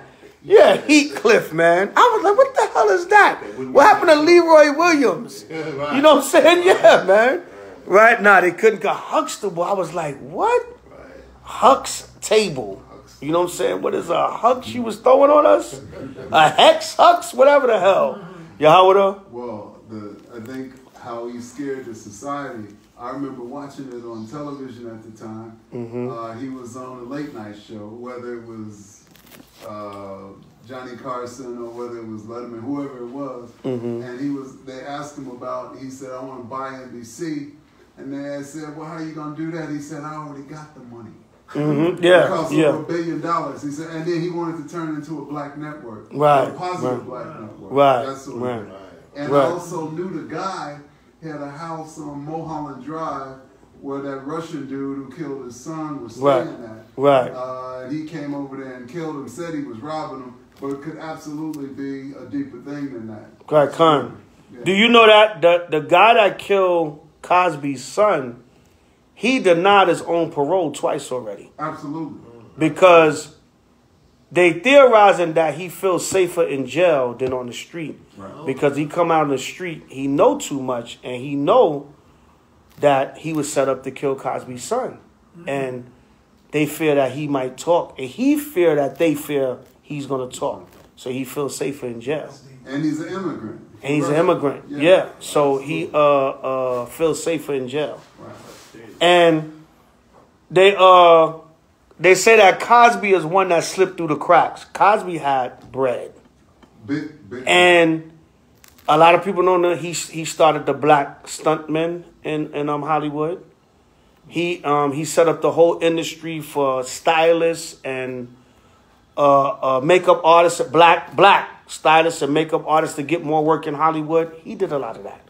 Yeah, you know what I'm saying? So Cosby was a little, I was like, damn, Cosby was a G with it. You know what I'm saying? Yeah. His lawyer publicist is speaking out a lot now about what he was doing and why he feel they targeted him too. Yeah, he just did an interview with the brother Tariq too. Yeah, and he was bringing out a lot of stuff. But when Cosby first got arrested, my spirit started getting suspicious. And I started looking up stuff about Cosby, and I was like, this dude was a G with it. Cosby had he used to have a commercial talking about black family and the black family and slavery before the Fat Albert show. He would have like this little commercial where he would talk about the black family and slavery and how we got to get the black family back together. See that? So yeah. See, a lot of times, we getting that stereotype that, these niggas done sold out, but a lot of them slip through the cracks on the low and they be doing a lot. Look at Michael Jackson. Right. Michael Jackson went over Sony's head and went to Japan. He went to Japan and got the rights from the Japanese, and they was pissed as hell in here in America. So you have I'm watching my own service, right? Right. But they were mad, man. For the Beatles? Huh? Is that for the Beatles? For all that catalog, he had the Beatles, he had Eminem. Right. Yeah, Michael Jackson wasn't playing. He know how much that white music was worth. Right? What was the artist? There was an Edomite artist that he sold his catalog for $300 million. You mean Paul McCartney? Paul, one of them. No, I don't think it was Paul. They had the Beatles. This was recent, huh? This was recent. It was one of them that one of them. No, it wasn't Eminem. He was like He was like a singer. He sold his, was it Eric Clapton? I might have been Eric Clapton. One of them Edomites they recently sold. This was recent. It wasn't Paul McCartney. They sold a catalog for $300 million, which everybody was like, that's crumbs. Right, that's crumbs. But he said, listen, now this is an Edomite. He said, I did not want to die, and my music ends up, and my catalog ends up with somebody that's going to make billions of dollars off of it, and my family don't get anything. And this is a white artist. Yeah. So he said, I sold it now so I can give my family something now. Sure. Because once I die, they'll take my music, they'll take my catalog, and my family won't see my money. Yeah. So he said, that's why I sold. They said, 300 million, like your catalog is worth billions. No. I'm going to make sure I get something now. 300 million, my family's set for life. I die, they good. You know what I'm saying? Yeah. And this is a white artist. It was one of them. I forget who it was. This is an Edomite artist saying this. Sting. Right, Sting. Yeah, Khan. Right? So listen, I'm like, damn, but they show you that's how grimy the industry is. Even Edomites, they'll beat. And they're going to always give them a better deal than us, but they'll beat them too. So he said, no, I'm getting that grip now to leave that money to my family now. Y'all can do whatever with that catalog. Go ahead, make your billions off it. But at least me and my family got this 300 mil now. Before I drop dead, and next thing you know, Sting catalog is over here, my children don't eat. Or you throw my children some crumbs and you make billions off it later on. Might as well just sell it now. You can have it. Give me something now. You know, the average person and their family can live off of 300 million. If you ain't spending like a damn fool, you know? Yeah. But if they'll do this in a green tree, what would they do in a dry? In other words, if they'll do it to their own people, what would they do to Israel? Right. Okay? All right, so it's more on that. Where we at? Habakkuk chapter 2, verse 3. Go ahead. For the vision is yet for an appointed time. It's yet for an appointed time. Come on. But at the end it shall speak. Come on. And not lie. Go ahead. Though it tarry, wait for it, because it will surely come. It will surely come. Come on. It will not tarry. It's not going to tarry. Go ahead. Behold his soul, which is lifted up. Oh, that's it on that. It's going to come. It's not going to tarry. Right. So our people, 30 years go by, and they talk about, can we still hold hands? No, we cannot. All right. So that's it on that. Let's get a couple of new moon scriptures, and we'll close it out. Isaiah 66:22. Isaiah 66:22. New moon, second month. Like I said, this is also the month. I know we was talking about making up the Passover for those that were not able to keep it, or we didn't keep it together as a body. But we'll discuss that a little bit further later. All right. Isaiah 66:22. The book Read that. of Isaiah, chapter 66, verse 22. For as the new heavens and the new earth, which I will make, shall remain before me, saith the Most High. Salakia, Rashad. Crack that front door, a little bit. Not too much, just a little bit. All right, go ahead. So shall your seed and your name remain. Go ahead. That's good, yeah. Verse 23. Go ahead. And it shall come to pass that... So the Most High said, our seed and our name is going to remain. So be patient too, Israel. Right.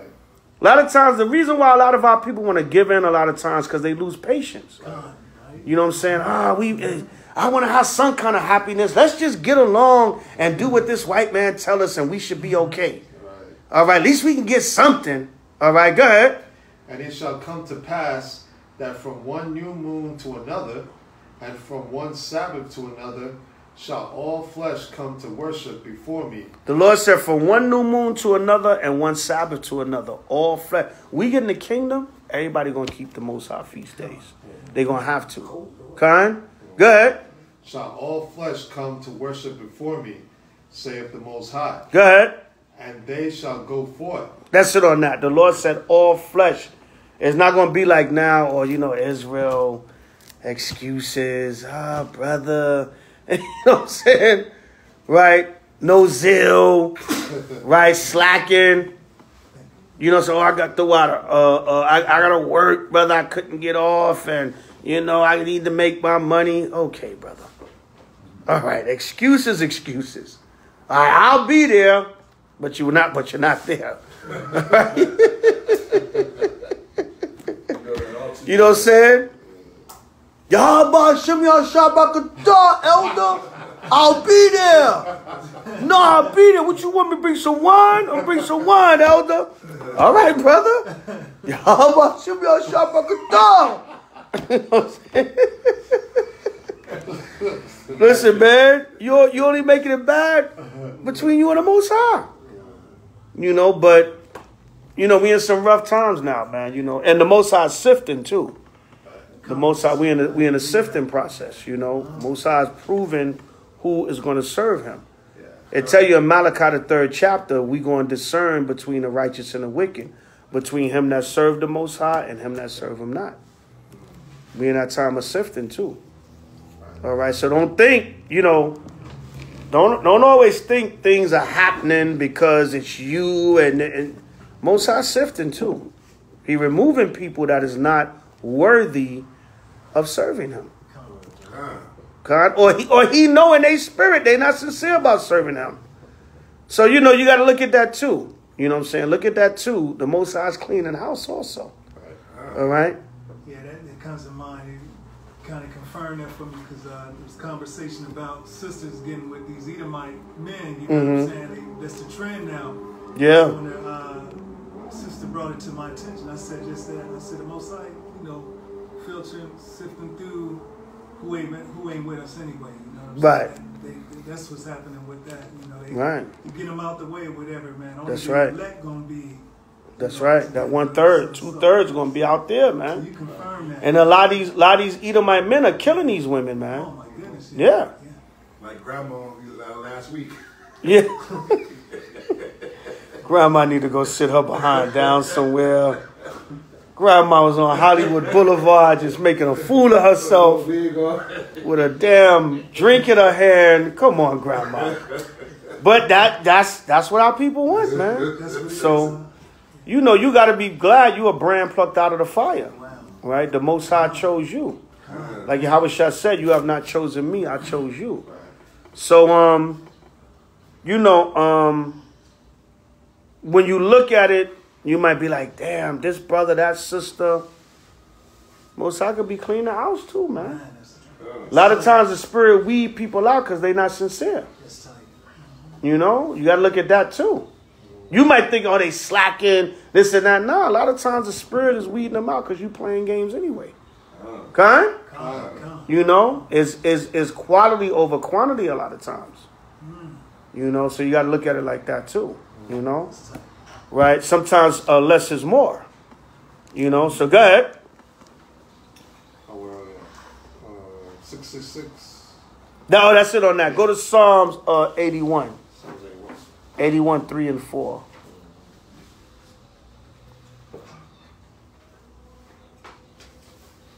The book of Psalms, chapter 81, verse 3. Blow up the trumpet in the new moon. Right, go ahead. Shh, turn it down. Right, go ahead. In the time appointed. The Lord said, blow up the trumpet in the new moon in the time appointed. Go ahead. On our solemn feast day. This is our solemn feast day. 22 what? That's in Psalms 81, 3 and 4. This is our solemn feast day. You're supposed to take this serious. Okay? You're supposed to put your spirit into it. All right? You're supposed to not worry about the grass being greener on the other side. All right? Not hopping all over the damn place because you're trying to be content. Right. All right? Sit down somewhere and just serve the Most High. Right? All that glitters is not gold. Right. All right? Come on. Verse 4. For this was a statute for Israel. Come on. And the law of the Most High of Jacob. Right, it's a law of the power of Jacob. This is a law. We're supposed to keep the new moons and the feast days. Right. Go to 2 Chronicles 2 and 4.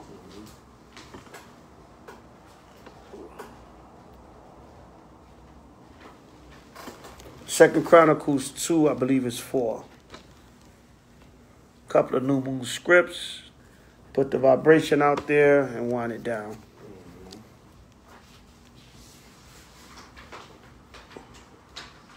2 Chronicles chapter 2 and verse 4. The book of 2 Chronicles chapter 2 verse 4. Behold, I build an house to the name of the Lord my God. Right. Solomon said he built the house unto the name of the Lord his God. He was building the temple of the Most High God of Israel. Go ahead. To dedicate it to him and to burn before him sweet incense. For the continual showbread and for the burnt offerings morning and evening on the Sabbath. On the Sabbaths, go ahead. And on the new moons. On the new moons, go ahead. And on the solemn feasts. And all the solemn feast days. Come on. Of the Lord our God. On the Lord our power. Go ahead. This is an ordinance forever to Israel. Right? It's an ordinance forever to Israel. And the new moons and feast days are not done away with. Right. All right. So go to Amos 2 and 11. Yeah, Amos 2 and 11, I believe it is. The book of Amos, chapter 2, verse 11. Go ahead. And I raised up of your sons for prophets, and of your... Hosea 2 and 11, my bad. Hosea? Yeah, Hosea 2 and 11. I've confused it with Amos. Hosea chapter 2, verse 11.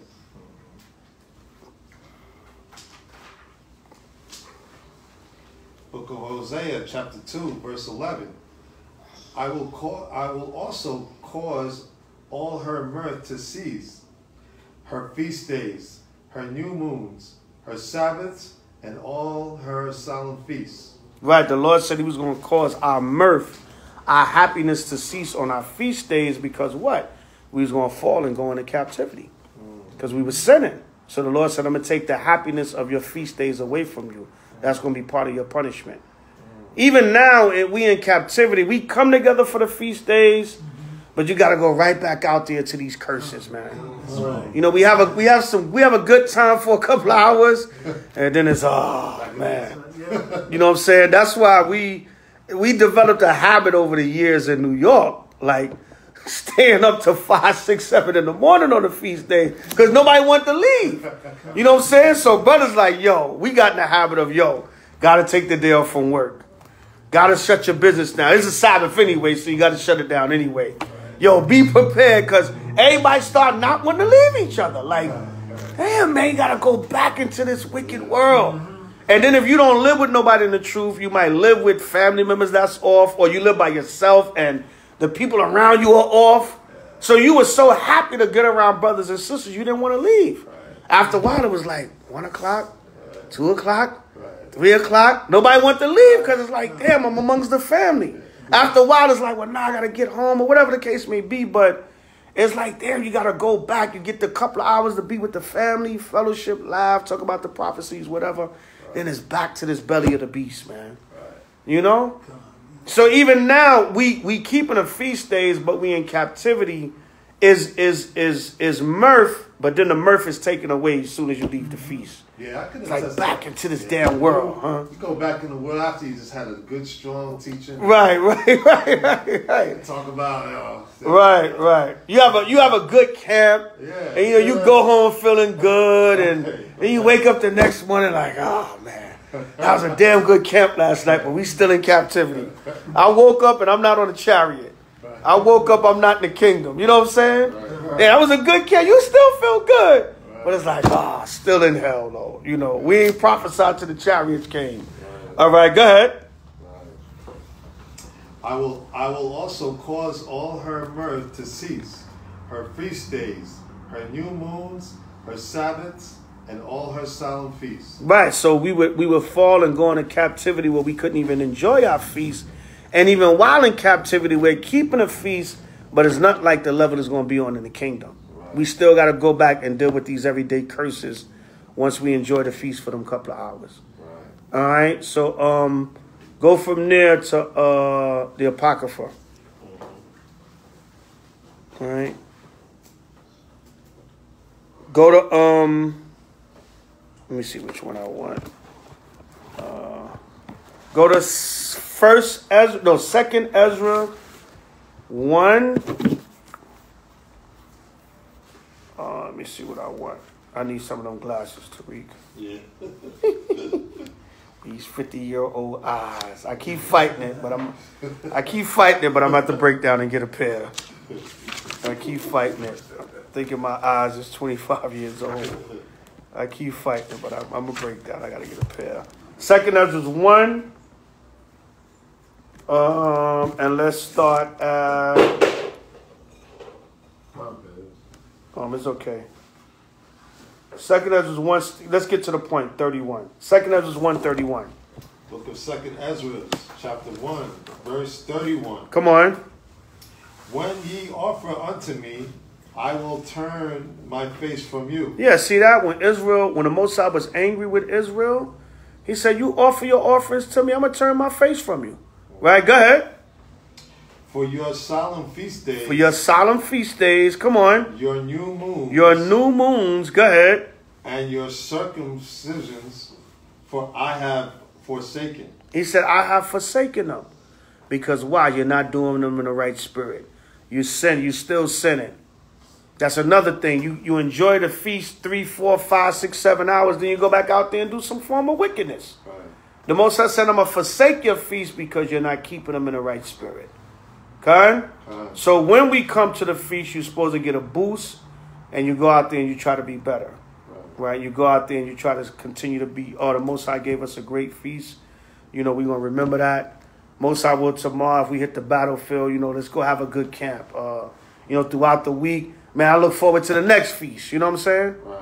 You're supposed to build your spirit up, boost your confidence in walking in this truth.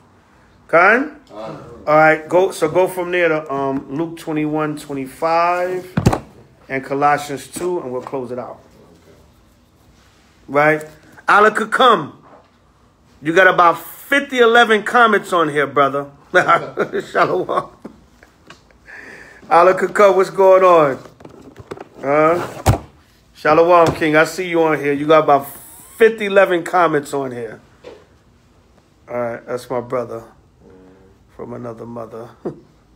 Brother Allah could come. Come here, Shalom. Luke. Get the classics. The every month classics. Luke 21:25. The book of St. Luke, chapter 21, verse 25. And there shall be signs in the sun, and in the moon, and in the stars, and upon the earth distress of nations. Come on. With perplexity, the sea and the waves roaring. Meaning, it's going to be a lot of confusion on the earth, uprisings, other nations, wars, rumors of wars. That so-called war in Ukraine. No. That's when that thing first started, man. I said, man, don't call me till you talking about some nukes and chariots, man. You know what I'm saying? That so-called war in Ukraine, whatever. Right? But it's like, but no, that's going to lead. It's going to lead to World War III. Okay, brother. Right. Call me when it does. Right? Go ahead. Verse 26. See, that's in Luke. It also says the day will come where men will desire to see the day of the Lord and not see it. Meaning you want. I'm not knocking brothers at all. Brothers want that Ukrainian war to escalate into Putin launching the Satan II missile. But listen, bro, that's going to happen if the Most High going to let that happen. Right? So your so-called war in Ukraine, go ahead, so you can pay $7 a gallon for gas. That's where they give you that propaganda. So you can pay $7 a gallon. Right? Go ahead. Right. Verse 26. Men's hearts failing them for fear and for looking after those things which are coming on the earth. Go ahead. For the powers of heaven shall be shaken. Right. See that? They see the things happening on this earth, right? And they quaking in their boots, man. Right. America's shaking now, man, because of their fentanyl crisis. They children dropping dead from fentanyl. Right. You know what I'm saying? Right. Yeah, man. Go ahead. But you put crack in our neighborhood. Right. Yeah. You found a cheap way to break the cocaine down because cocaine was a rich man's high. That's right. That's what they used to call it. They used to call it a rich man's high. Right. Whether it was powder coke or freebase. Before it was crack, it was freebase. Right. And freebase was more of a designer way to smoke cocaine. They said, no. We're going to get some ammonia, some baking soda, and we're going to break this thing down into some $3 rocks and get these niggas and Hispanics strung out on it. So now the opioids and the fentanyl is getting you, Esau. Now it's getting you. Con? Right, you reap what you sow. Right, go ahead. Salaki, when I watched Power Source, Power Force, they had a scientist come up with this new drug called Dahlia, and that just reminds me of when they cooked made it into crack. Crack, yeah. And they just took a scientist and figured it out, how to break it down and make it. Make it into a rock, yeah.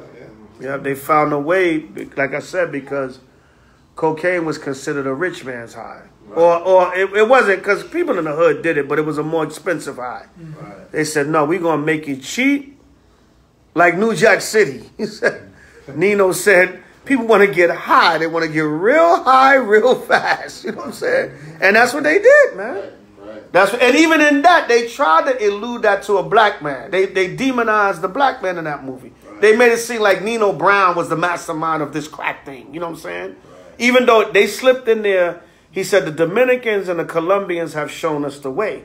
But that's really breaking down that stereotype in the northern and the southern kingdom. Right. You get the coke from the Hispanics, and then the Negro break it down to crack and sell it in the hood. You know what I'm saying? But wait a minute. That's why when he went to trial, he said, this is bigger than Nino Brown. I'm taking everybody with me. He said, it's you politicians, it's y'all that sneak the drugs in there. See, he kind of redeemed, they had him redeem himself in that movie. All right, because it was like, no, wait a minute, you ain't going to blame it on the little Negro on the projects in the hood. He's selling it too, but where's it coming from? It's bigger than Nino Brown. I'm taking all y'all out if I go down. Right? Go ahead. Verse 27. And then shall they see the Son of Man coming in a cloud with power and great glory. Right. After all the major prophecies take place, then Yahushua is coming with the angels and the chariots. Right. All right. Go ahead. Verse 28. And when these things begin to come to pass. When you start seeing these signs on the earth, go ahead. Then look up. Then look up, meaning rejoice. Come on. And lift up your head. Come on. For your redemption draweth nigh. It also means walk with a sense of pride. Stop walking around with that slave mentality. Oh, Master just going to rule over us forever, so we might as well all just get along. No, start walking with some pride and dignity like, devil, you about to be my slave. Okay? Walk around, man. Look up, man. You know what I'm saying? Look alive, like they say. Yo, the Most High about to get us up out of here, man. Okay? Right? Don't stop moping around. Oh, we might as well join together. Because that's the only way we're going to fight evil. Esau is the evil. Right. How you going to join with the evil to fight the evil? All right, go ahead. Well, Colossians. Yeah, that's it on that. Your redemption draweth nigh once you see all these signs. Get these classics that we like to read every new moon to close it out. By Shema Mashiach Yahushua. Colossians 2:16, 17. Let's take it on home. The book of Colossians, chapter 2, verse 16. Let no man therefore judge you in meat, or in drink, or in respect of a holy day, or of the new moon, or of the Sabbath days, which are a shadow of things to come. These are a shadow of things to come. We're rehearsing. Go ahead. But the body of Christ. But the body is of Yahushua. So when we get back into the kingdom, we're going to do it perfectly. Right. But just rehearse now. That's all. Just rehearse now. It's not hard. It's a little bit of work, but you can do it. You did it for a cookout in the world. You did it for the playoffs. Yes. Right? Yo, man, I'm cooking some wings. Then we going to order the pizza. Got some beers, some wine. Oh, man, my wife might make up some tacos, too. Yo, man, y'all just come over to my crib. We watch this game. Okay? Come on, man. How much more for the Most High Yahushua and the truth? You should be jumping over hurdles to keep these feast days, man. You should be kicking obstacles out of the way. Okay? What? You know, it is what it is. Israel want what they want. So you can lead the horse to the water, but you can't make them drink. We doing our part. Hey, it's the new moon. You know what I'm saying? That's it. Here's the invite. Here's a nice little flyer the brother made. Hopefully see you there. Got a nice little Airbnb in the cut. We'll get in where we fit in. We'll squeeze up in there. Okay? Israel, you know, I don't know. They want to go down there and march with Rodney King's daughter. All right, but anyway, man, rest in power, brother Rodney King. You know, brother, but you know, we ain't dealing with that. Can we all get along? We're not dealing with it 30 years later either. Not from your daughter or from nobody. Not from the white man's media, whatever the case may be. Rest in peace, brother Rodney. Rest in power, brother Rodney, but we ain't dealing with that. we like the brothers on the street in LA. We ain't trying to hear that, Rodney. Con? Oh, get one more. Numbers 9. Numbers 9. So tonight is the new moon second month. It brings in the second month of the year. This month you can make up the Passover. The Passover is such an important feast day that the Most High gave us 2 months to keep. He gave us 2 chances to keep it. If you didn't get a chance to keep it the first time, you can keep it in the second month. Right. So we're thinking about May 13th, which would be the makeup date, would be exactly 2 weeks from tonight at sundown to gather together for those in the LA area that were not able to come together for the Passover. Kind? All right, I'm going to try to get the spot on 51st in Maine. All right, but I'll keep y'all posted. Come here, shut up. Right, go ahead. The book of Numbers, chapter 9, verse 2. Let the children of Israel also keep the Passover at his appointed season. Go ahead. And in the 14th day of this month. Start at 1. At 1. And the Numbers 9 and 1. Book of chapter 9, verse 1. And the Most High spake unto Moses in the wilderness of Sinai in the first month of the second year, after they were come out of the land of Egypt, saying, let the children of Israel also keep the Passover at his appointed season. Verse 3. In the 14th day of this month at even, ye shall keep it in his appointed season, according to all the rites of it, and according to all the ceremonies thereof. Right, so the Most High was letting Israel know, you came out of Egypt, but even in the wilderness, continue to keep the Passover year to year, year from year. From year to year. Salakia, go ahead. Shall ye keep it. Verse 4. And Moses spoke unto the children of Israel that they should keep the Passover. And they that keep the Passover on the 14th day of the first month at even in the wilderness of Sinai, according to all that the Lord commanded Moses, so did the children of Israel. And that cuts that thing about you can't keep the Passover except for in Jerusalem. They was in the wilderness of Sinai there, right? Go ahead. Right. Go ahead. Verse 6. And there were certain men who were defiled by the dead body of a man. Right, because you know when you around a dead body, you're unclean for 7 days. Right. All right, so let's say if the Passover is tomorrow sundown, but you went to a funeral this morning, you can't go to the Passover because you're unclean until next Friday sundown. Okay? Right, go ahead. That they could not keep the Passover on that day. Go ahead. And they came before Moses and before Aaron on that day. And those men said unto him, we are defiled by the dead body of a man. Wherefore are we kept back, that we may not offer an offering of the Lord in his appointed season among the children of Israel? Right, they felt bad because they was like, we was around this dead body and we unclean now. We can't keep the Passover. We want to keep the Passover. This is one of our greatest feast days. And this is only a year after coming out of Egypt. So they like, man, we want to remember that great day. Come on. And Moses said unto them, stand still, and I will hear what the Lord will command concerning you. Right, so he just say, look, y'all going to do this. And he said, no, let the Most High guide me on this. Right, now look, this is the commandment of Moses of what y'all going to do. Come on. And the Lord spake unto Moses, saying, speak unto the children of Israel, saying, if any man of you or of your posterity shall be unclean by reason of a dead body, or by in a journey afar off, yet he shall keep the Passover unto the Lord. Right, so basically he was saying an uncleanness or a journey or something that kept you from keeping the Passover in the first month. Whatever it was. Right, go ahead. The 14th day of the second month. Of the what? The 14th day of the second month. So this year that would be May 13th at even. For those that were not able to properly keep the Passover, you can make it up in the second month. That's how important of a feast day it is. Right, go ahead. At even, that they shall keep it and eat it with unleavened bread and bitter herbs. Meaning the same way you did it in the first month. Go ahead.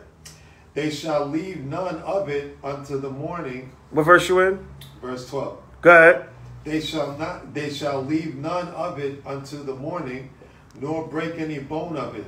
Same thing like it said in Exodus 12. Go ahead. According to all the ordinances of the Passover, they shall keep it. Verse 13. But the man that is clean and is not in a journey and forbeareth to keep the Passover, even the same soul shall be cut off from among his people, because he brought not the offering of the Lord in his appointed season, that the man shall bear his sin. So that's how important the Passover was. The Lord said, if you're not unclean, you ain't got no excuse. You better come and do the Passover. But even if you were unclean or you was on a journey or whatever happened, you didn't keep it in the first month, you better come before me and keep it in the second month. So that's a law. Okay?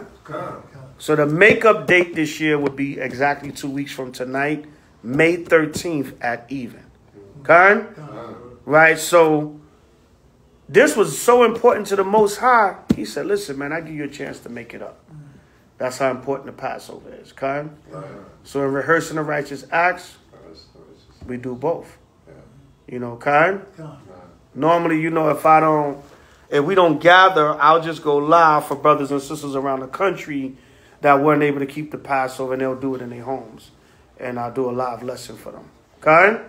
But this year, you know, we can gather with the brothers and sisters out here that missed out, you know, and make something happen. You know, we'll talk about it further. Okay? So that's it on that. Any questions, comments? I know it's a little late, but it's the Shabbat. So hang on out for the Most High Yahweh Shai. Okay? Right, them niggas out there hanging out in wickedness. So do it that much more for the Most High Yahweh Shai. Probably out there somewhere begging Esau to love them on the 30-year anniversary of Rodney King. Okay? No, we cannot all just get along. By Shema Mashiach Yahweh Shai. Good. So if you got one thing from the lesson, we've done our job teaching and reading the word of the Most High unto you. By Shema Mashiach Yahushua. Imagine what Panya Yerushalayim.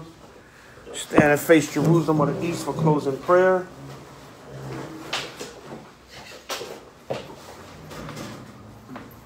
Ooh. Oh, they all sleeping. Break that period.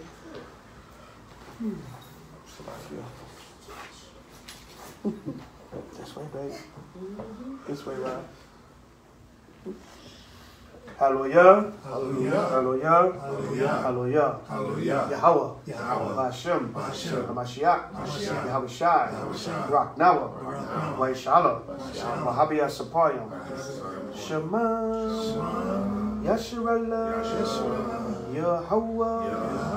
Alahayanawa. Yahweh. Shema. Yasharallah. Yahweh. Alahayanawa. Yahweh. Shema. Yasharallah.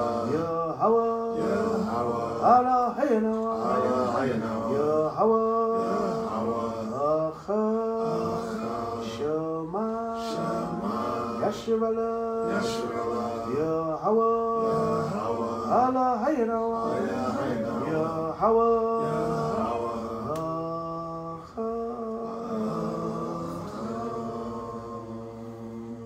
Hear, O Israel, Yahweh, power Yahweh is one. Deuteronomy 6, verse 4. Credo of Israel. Hallelujah. Hallelujah. Hallelujah. Hallelujah. Hallelujah. Hallelujah. Blessed O Most High Yahweh, Ba'ashem Mashiach Yahushai. Please watch over Israel throughout the four corners of the earth. All the camps, schools, congregations that are sincere in Yahushai throughout the earth. Ba'ashem Mashiach Yahushai throughout our month. Hallelujah. Hallelujah. Hallelujah. Hallelujah. Hallelujah. Hallelujah. Sisters, come up, get anointed. Brothers fall back, make room for the sisters.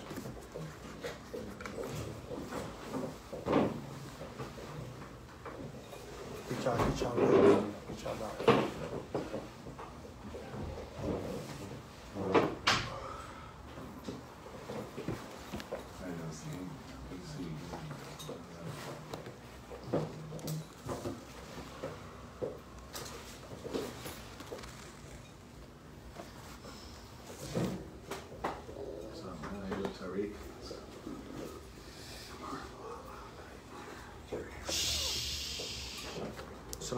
We're still in prayer mode.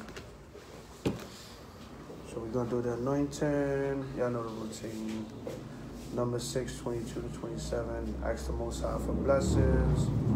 Be a better daughter, sister, mother, all around woman of the Most High. I say the prayer. When I stop, you'll say your name 3 times. I repeat. Start from right to left with Zanai. Hallelujah.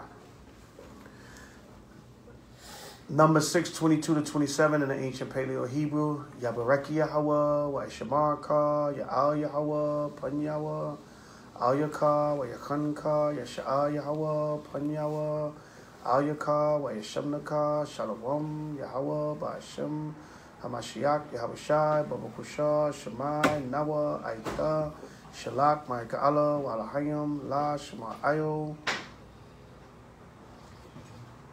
Still praying, Akim. Let's have order. All right. Salakia. Shema Al, Barak, Rapah, Aizah, Magun, Kazak, Hatazayal, Kwawa. Zanai. Zanai. Zanai. Zanai. Zanai. Zakara. Zakara. Zakara. Zamora. Zamora. Zamora. Zara. Zara. Zara. Karima.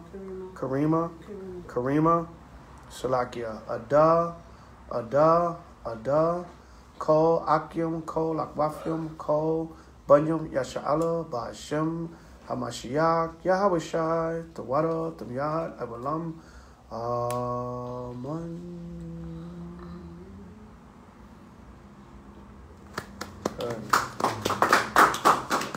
Brothers, come up. Remember, when we anoint him, we're still praying, so try not to have any movement or any noise because we are still praying. Khan? Khan. Hold your head up, Rob. Yeah, hold your head up so the oil don't run down your head. Hold it up. Hold your head up. Yeah, there you go. Yeah, hold your head up so it don't run down. You got to close the door. Oh, yeah. Scoot down for us short men.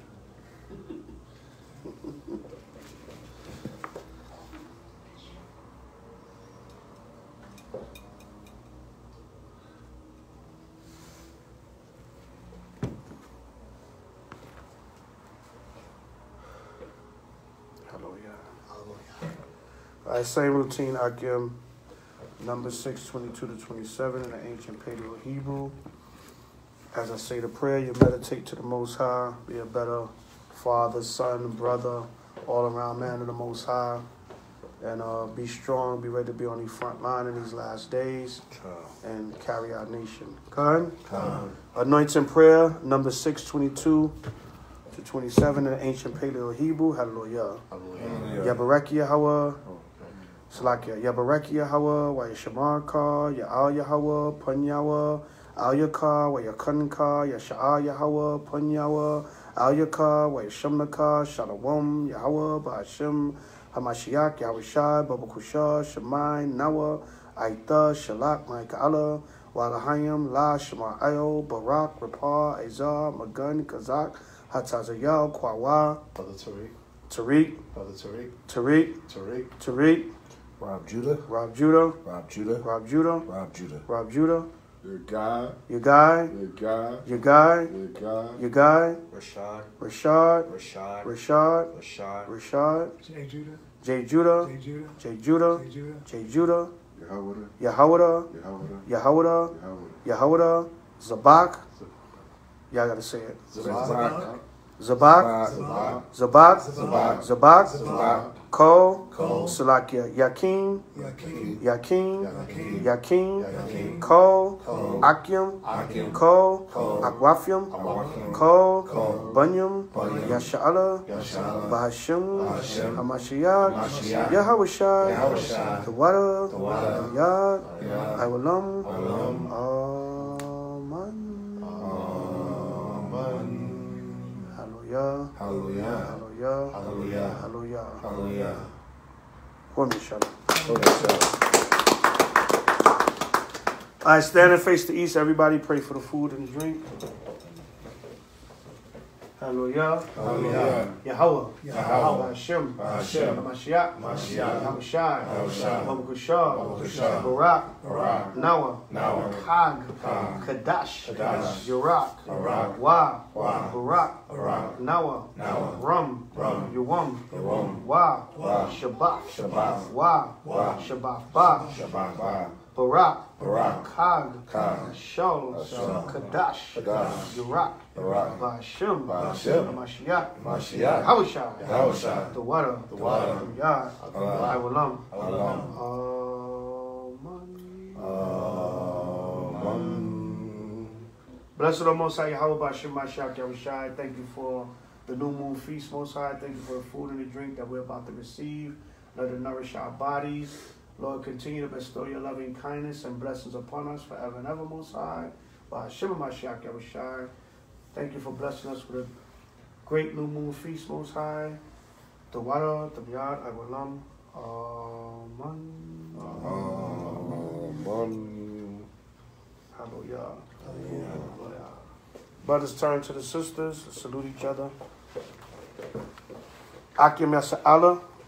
Salute our sisters of Israel. Amajim. Barak. Yahweh Hashem Yahushua Shematan. Yahweh. Sisters.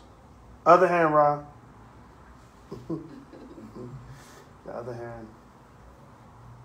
Yahweh. Ba'ashem. Hamashiach. Yahushai. Shematan. All right. Most High, in the name of Christ, watch over y'all. Sisters, be seated. Akim. Salute each other. Brothers of Israel. Majim. Rock. Yahweh Hashem Yahushua Brakathum. Yahweh Hashem Yahushua. Kwame Shalom. Kwame Shalom. Kwame Shalom. Who got next? We got next. Who got next? We got next. Who got next? We got next. For how long? Forever. For how long? Forever. For how long? Forever. What we gonna do? Take the kingdom. What we gonna do? Take the kingdom. What we gonna do? Take the kingdom. When? Now. When? Now. When? Now. How? Hashem Mashiach Yahushua. How? Hashem Mashiach Yahushua. Damn it, how? Hashem Mashiach Yahushua. From your shalom. H.O.I. To the chariots fly. H.O.I. To the chariots fly. H.O.I. To the chariots fly. Ba'ashem. Ba'ashem. Mashiach. Mashiach. Yahushai. Yahushua. Don't scream it if you don't mean it. Ba'ashem. Mashiach. Yahushai. Put me a shalom. Shalom. Good.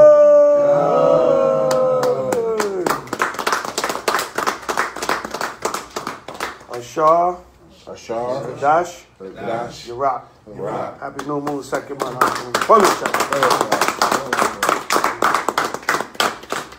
right, eat, drink, and be merry. Whoa!